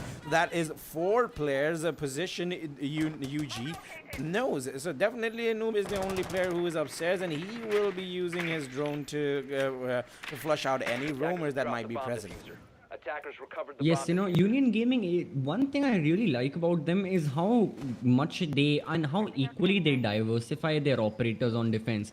Let's look at Pulse. He's an information operator. Mute and Cade, they are denial operators. Breach denial operators and information denial operators. Castle, he's an area denial operator. Jittery, if he was playing the Jaeger, he would have been, well, another utility denial operator. So UG, they are all around spread out. Like a jack of all trades. They don't go heavy on one specific area. Like I'll give another example of some team that do it, but yeah, they are all around spread out. And one team that goes heavy on one specific area as well, MonkaS. They really like to play information heavy, not on attack right now, but on defense. I was watching some of the Oregon board, and even previously on Consulate as well. They had Mute, they had Mozzie, Ishan. I moved to line, loves playing the Valkyrie. So it can be seen, different playstyles from these teams can really be seen right now. Yeah, and now with 1 minute left on the clock, MonkaS really need to up their game. They don't have any kind of side control. They don't have any kind of second floor control. And the players of UG, they are just piled inside of the side, and they are just defending it to the fullest. Sandy might go toe-to-toe against I Move to Line and gets the frag, but QB takes out Poseidon. The Pulse, his information gathering days are over, and also the smoke throwing days are over. UG now a 1v4, mostly due to Jittery not being able to play. And yeah, Kaid wanted to go for the flank, but nope, X-Firefly is holding that angle, and he gets quickly shut down. And finally, MonkaS have a win on their board. But the next round, there will be Jittery in the ranks of UG. How much of a difference can he make? We will see in the next round. And also in this round, it's going to be, oh, there it is, Aviator in games. I was about to mention that, Union Gaming, they wouldn't have to go back to kitchen and dining. They'll choose another objective, and looks like they have chosen Aviator in games. So, okay, it feels like it's a different strat right now, although I cannot confirm, in the first round, they did not have a Mozzie being played. Instead, EX7 was playing the Melusi. Now, oh, is it going to be the Legion? Will he 6-pick into Legion? If it's a Legion 6-pick, okay. So it's going to be a different strat, alright. Because this was the only operator. We might still see the same strat, that we saw in round 1. If it is, then I'm sure MonkaS would have some counter strat ready. Due to the rehost that was called, they would have had a lot of time to think about this strat, how it was played, and why UG went for XYZ reinforcement or whatever they did. So for now, I would say it's looking quite similar. Sandy is reinforcing the same wall. So yeah, on first floor, we can see the living room walls once again being reinforced. So yes, indeed, it's going to be the same strat coming in from Union Gaming. Only question is, do MonkaS have a counter strat ready? And yeah, just before we head into the action phase, one major reason this wall is reinforced is to allow easy rotations for all of the defenders. Jittery, he plays in living room by those barricades and those pillars. We also have Sandy, who plays by library area, assisting Jittery. And those rotations are made easy. Let's take a hypothetical situation that Jittery dies. Well, then Sandy can come in and he can rotate back into living room. Thanks to those reinforcements, no attackers can catch him off guard. This is why they are very, very important. Cade Electroclaw has also been thrown because I believe UG will expect MonkaS to throw some attacker utility over there. And yeah, more and more reinforcements piling on. So you can see UG want to protect their reinforcement, their rotations, and they're going all in on this vertical hold. Yeah, and even though you're MonkaS and you know that there is Jeffrey who's going to be present there, there's not. Oh. As I was saying, there's nothing much you can do against this play because you have to take care of this player, or there will be that itch at the back of your head the whole round that okay, there is a player present and he can flank at any moment. But even if he doesn't just need to flank, if he gets heads popped off like that. So 2 players taken off at the start of the round for MonkaS. This is not looking good at all, and Jittery. He is just the difference maker for Union Gaming right now. He certainly is. He in general for UG, he has stepped up to more of those killing roles and playing a little more aggressive, getting kills in general. And yeah, again, I have to say, in this case, like it was usually EX7. EX7 was the person to always get the kills. He was the guy who was aggressive. He was the guy who played Ash and all, and he was the person who got entry frags and all. Now a change has happened in Union Gaming. Similarly, I think a change had happened in MRCZ as well. Usually in the previous closed qualifiers, it was MI7 who was aggressive. He played the vigil, he went for the roams, he went for the kills. And now MI7 plays a little more passively, playing support operators. It's now down to Doctor and Maker to get the kills. Much like that in Union Gaming, it's now down to Jittery and Sandy and Sparko to get more kills. So you can see change in operators happening over the course of a few months and weeks in these teams. Just something to notice and point out. Yeah, and Jittery getting more frags, and now it's all down to I move to line and QB. I don't know how much or what they can do, and they even have a smoke present. QB tries to get some pot shots off and tries to get if he can connect any heads or not. But okay, this is not an easy task against them at all. The Melusi is behind the shield. He sees everything and he can peek out of that shield at any moment. And I move to line it down with the shield. 15 seconds left. QB cannot do anything. Okay, yeah, gets 1 frag, but that is all he gets because Poseidon is there, whips out his all that, gets a kill, and another round secured on the board for UG. I was going to try and talk about how MonkaS would counter this strategy UG had gone for on first floor, this living room extension and hold. But yeah, there was no point talking about it because although it just 1 minute into the round, UG were playing 5v3 in their favor. 2 kills, drop dead in an instant. Hibana and Iana gone, completely wiped off the board. And then MonkaS just unfortunately did not have any choice. They could not, certainly could not clear out the roamers because they had lost so much utility and manpower. They tried attacking the objective directly, but they only got 1 kill, that to the final kill for their side. So again, yeah, it's a very good strat from UG, but more than the strat, they are getting the kills. Jittery once again for their getting the opening kill, and I believe that so far we have seen 4 rounds take place in these 4 rounds, except for round 3, which was the previous which was the round again it was round 3. Except for that round, UG have been getting the opening kills all along. Round 1, Beat killed Jora. Round 2, Sandy killed Jora. Round 3, it was someone from MonkaS who got a kill onto Union Gaming. Unfortunately, I forgot. But round 4 again, Jittery killed Firefly. So you can see how important it is for these teams to get opening kills for their side and how much it affects their overall round for, heading into mid rounds and late round executions, both on attack and defense. So I believe, yeah, early round is something both of these teams need to certainly look out for. Yeah, early round is a crucial moment.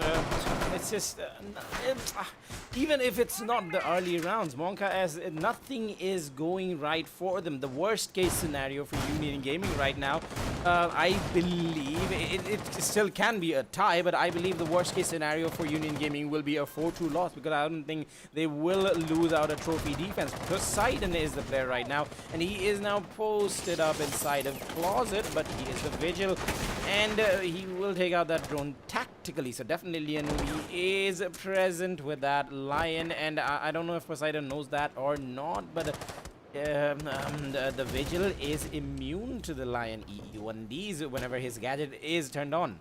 Yeah, lots of pro players don't know that. You'd be surprised how many pro players don't know that.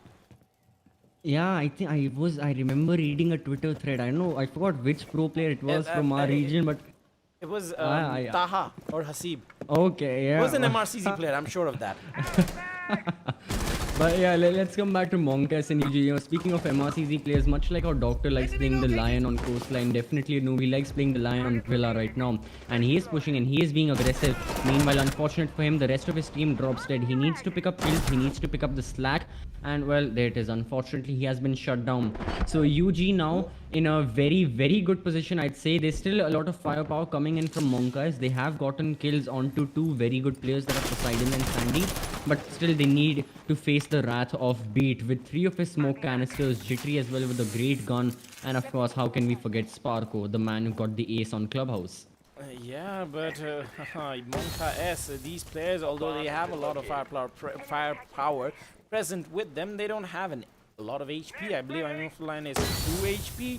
If he chooses to go up into the smoke nade, he is gone. Even if he gets touched by a bandit electric charge or something, he is gone. But Firefly gets the frag on to Sparko with a frag grenade. There is Jittery, who is present right below that stair. The camera is there to give him that information. Although MonkaS have a considerable amount of time, Jittery is completely flashed. Beat using his smoke canisters, trying to deny any access to the attackers.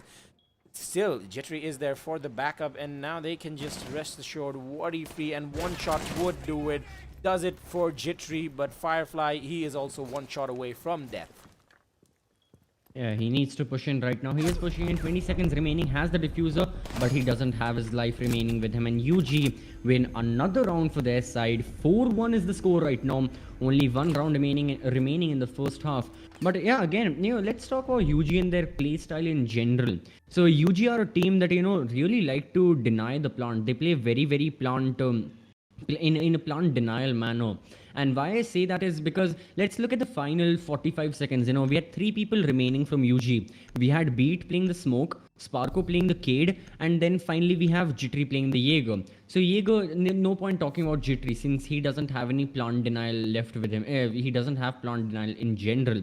Beat, smoke canisters, all 3 smoke canisters remaining till the final 40 seconds. He never used them early on. Sparko, unfortunately, he died by the frag grenade, but he still had his C4 remaining with him in order to deny the plant that MonkaS were going for. And now again, it shows the different playstyles teams opt for. UG, in this case, what they're doing is they're playing very, very precise, very utility heavy. Even though Vamai has been banned, they have more than enough utility and more than enough manpower as well. Vigil playing in closet, he's trying to use up all the flashbangs and everything the attackers are throwing at him.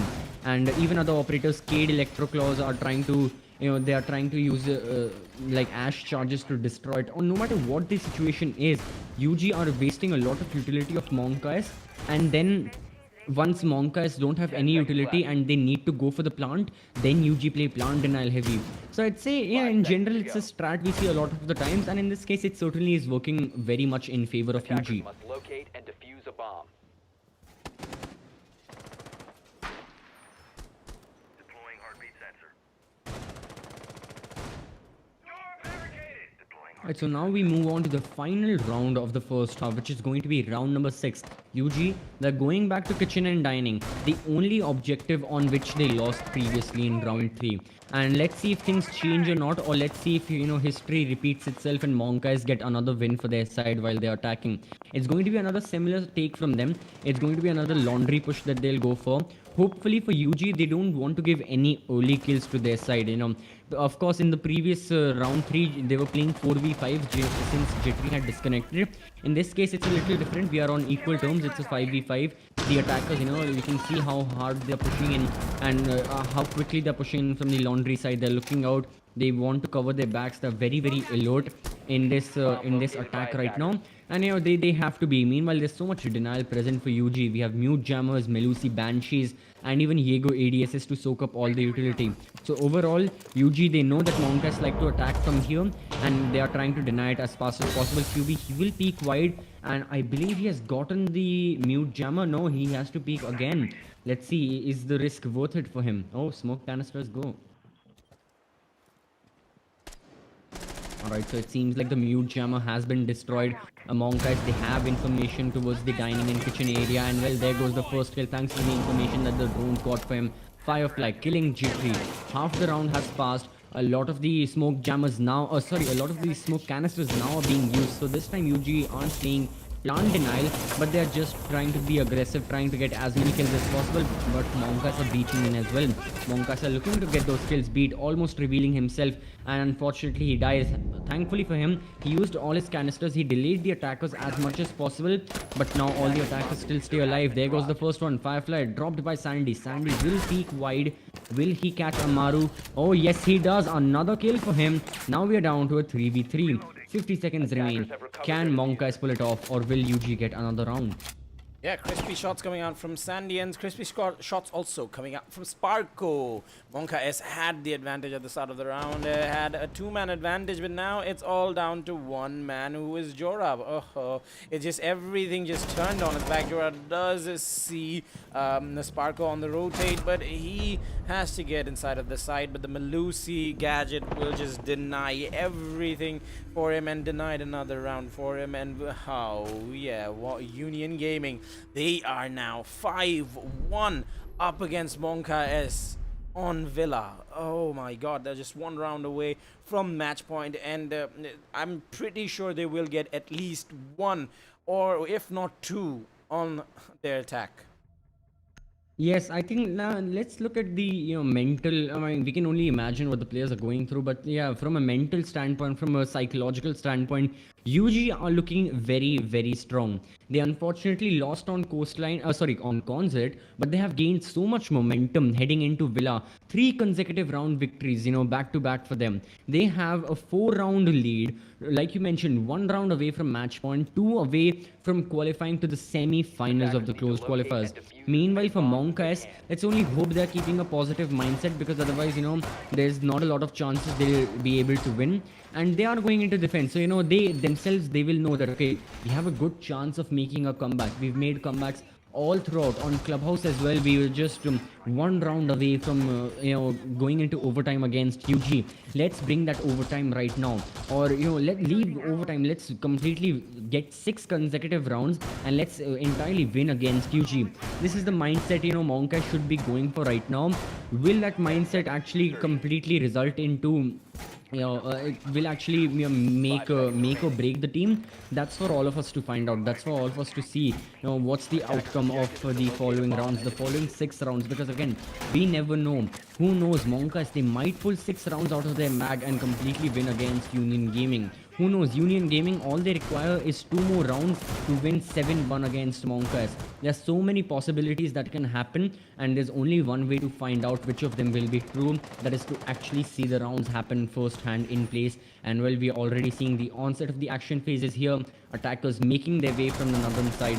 Can they make their way into the bomb site and win the round?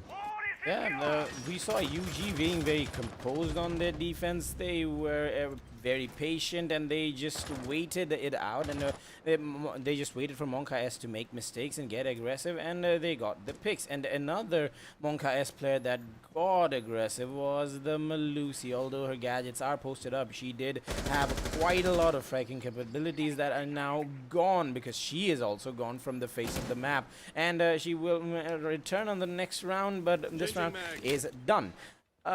So there's 4 players still posted up for MonkaS. There is a smoke that can deny a lot of access to these attackers, but still they have to stay alive until that time comes, and it's not looking good for MonkaS.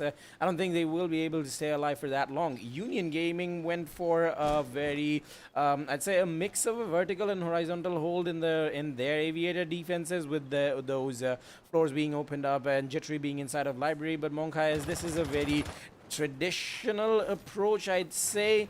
Let's see if Union Gaming can break those traditions, but MonkaS get a first frag onto Sandy.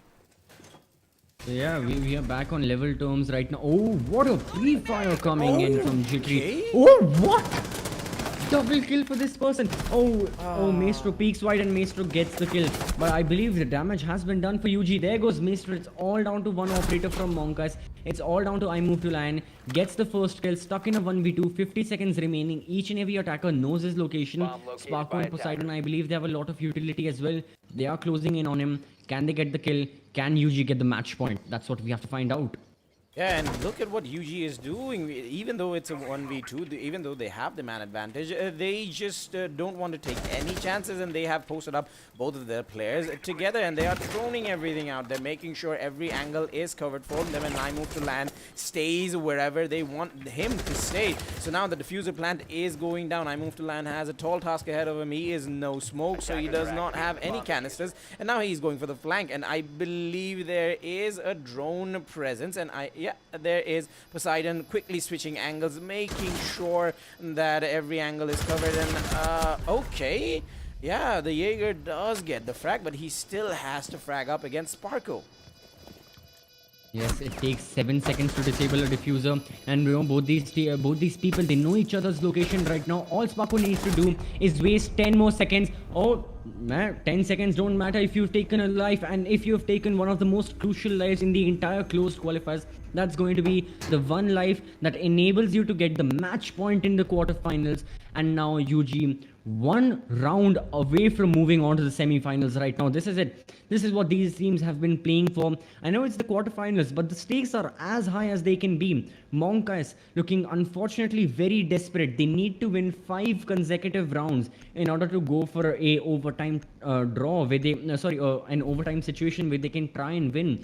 UG, all they need is one round, 3 minutes, and UG will move on to the semi-finals.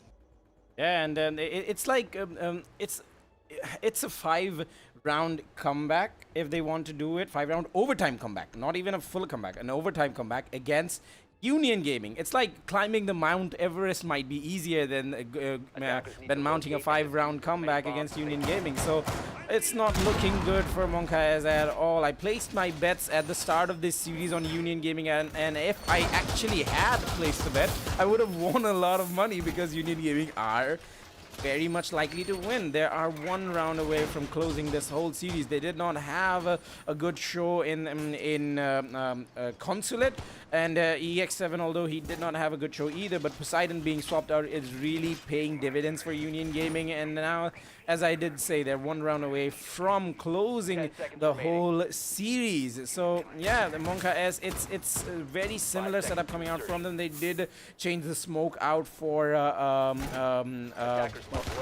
Warden. Yes, this operator is so less used, I even forgot his name. But yeah, Warden is being played, so I don't know how the Warden will be used. Warden's gadget is very situational, so he's only useful when there's any flashes or smokes going out in front of him. But will he be able to make use of any of that? Although he has gotten a recent buff, his weapon has been upgraded, although that is still in the TTS, I believe. Let's see if he can use that. Yes, and yeah, looking at UG as well, they don't have a lot of flashbangs or anything. Like, you know, maybe I believe one of these people, they were using a Ying. Yes, it was MonkaS actually who used a Ying in the final 3 rounds of Consulate. So Union Gaming, I'm not sure why Warden has been picked. Maybe because of the C4, maybe because of the plant denial, but just because of one of the gadgets. I mean, again, it's very uncertain why they have chosen to that. And yeah, in the meanwhile, UG, they'll just start racking up kills. J3 once again, much like the previous round, killing QB early on, and UG have the man advantage.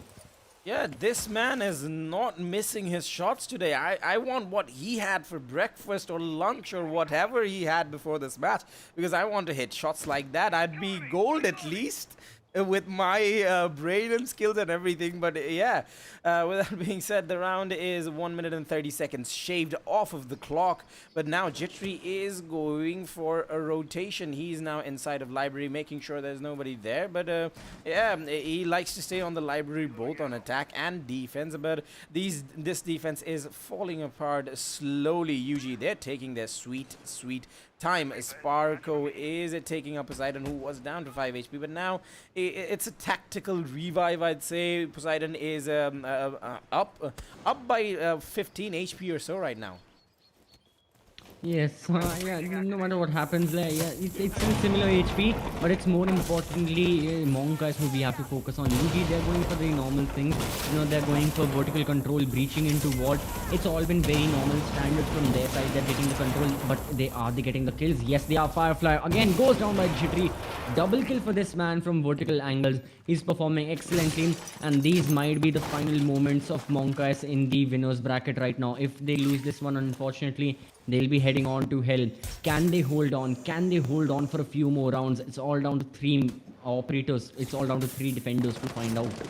Yeah, and Sparko is already present with the smoke, although the smoke does get burned down, and there is no warden present to see through those smoke. There is a very precise and calculated placement of the goo mine, but that won't matter at all, as there was enough time for Sparko to take out that goo mine and again go for the diffuser plan. But okay, Jorah, where was this play all this time? Poseidon is now the last man alive going up against these two players, and now he gets swung by the Jaeger, and another round. One round goes to MonkaS.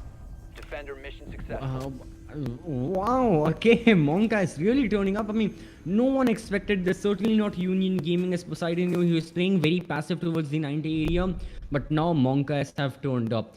The only question is it enough? No, they still have 4 consecutive rounds that they need to win. They have one Aviator. They'll be going to Trophy and Statuary, I believe. Yes, they are going to Trophy and Statuary. Can they win over there as well? A very good round, a very good triple kill that we saw from Jorah. Can the remaining defenders, can he or any other person keep pulling these off round by round by round? Can they win round slowly but surely against UG?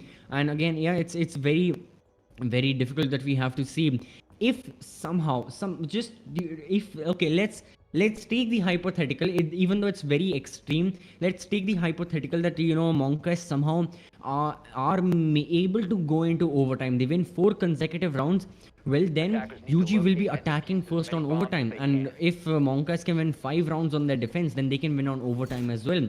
So all MonkaS, statistically, all they need to do is just win on defense, just go to overtime, and then the match will be theirs. So yeah, it's a hard reach that I'm making. It's very difficult for you to climb against, like you mentioned that analogy with Mount Everest, and climbing is it's much easier than defeating UG on Villa. But yeah, MonkaS might be able to pull it off. If they head into overtime, then I'm certain that they'll be able to win. Yeah, Union Gaming, it's one round loss for them. It won't matter because MonkaS have to win back-to-back rounds. That's 4 backs. Anyways, and now they have chosen to go for a Kapkan. Kapkan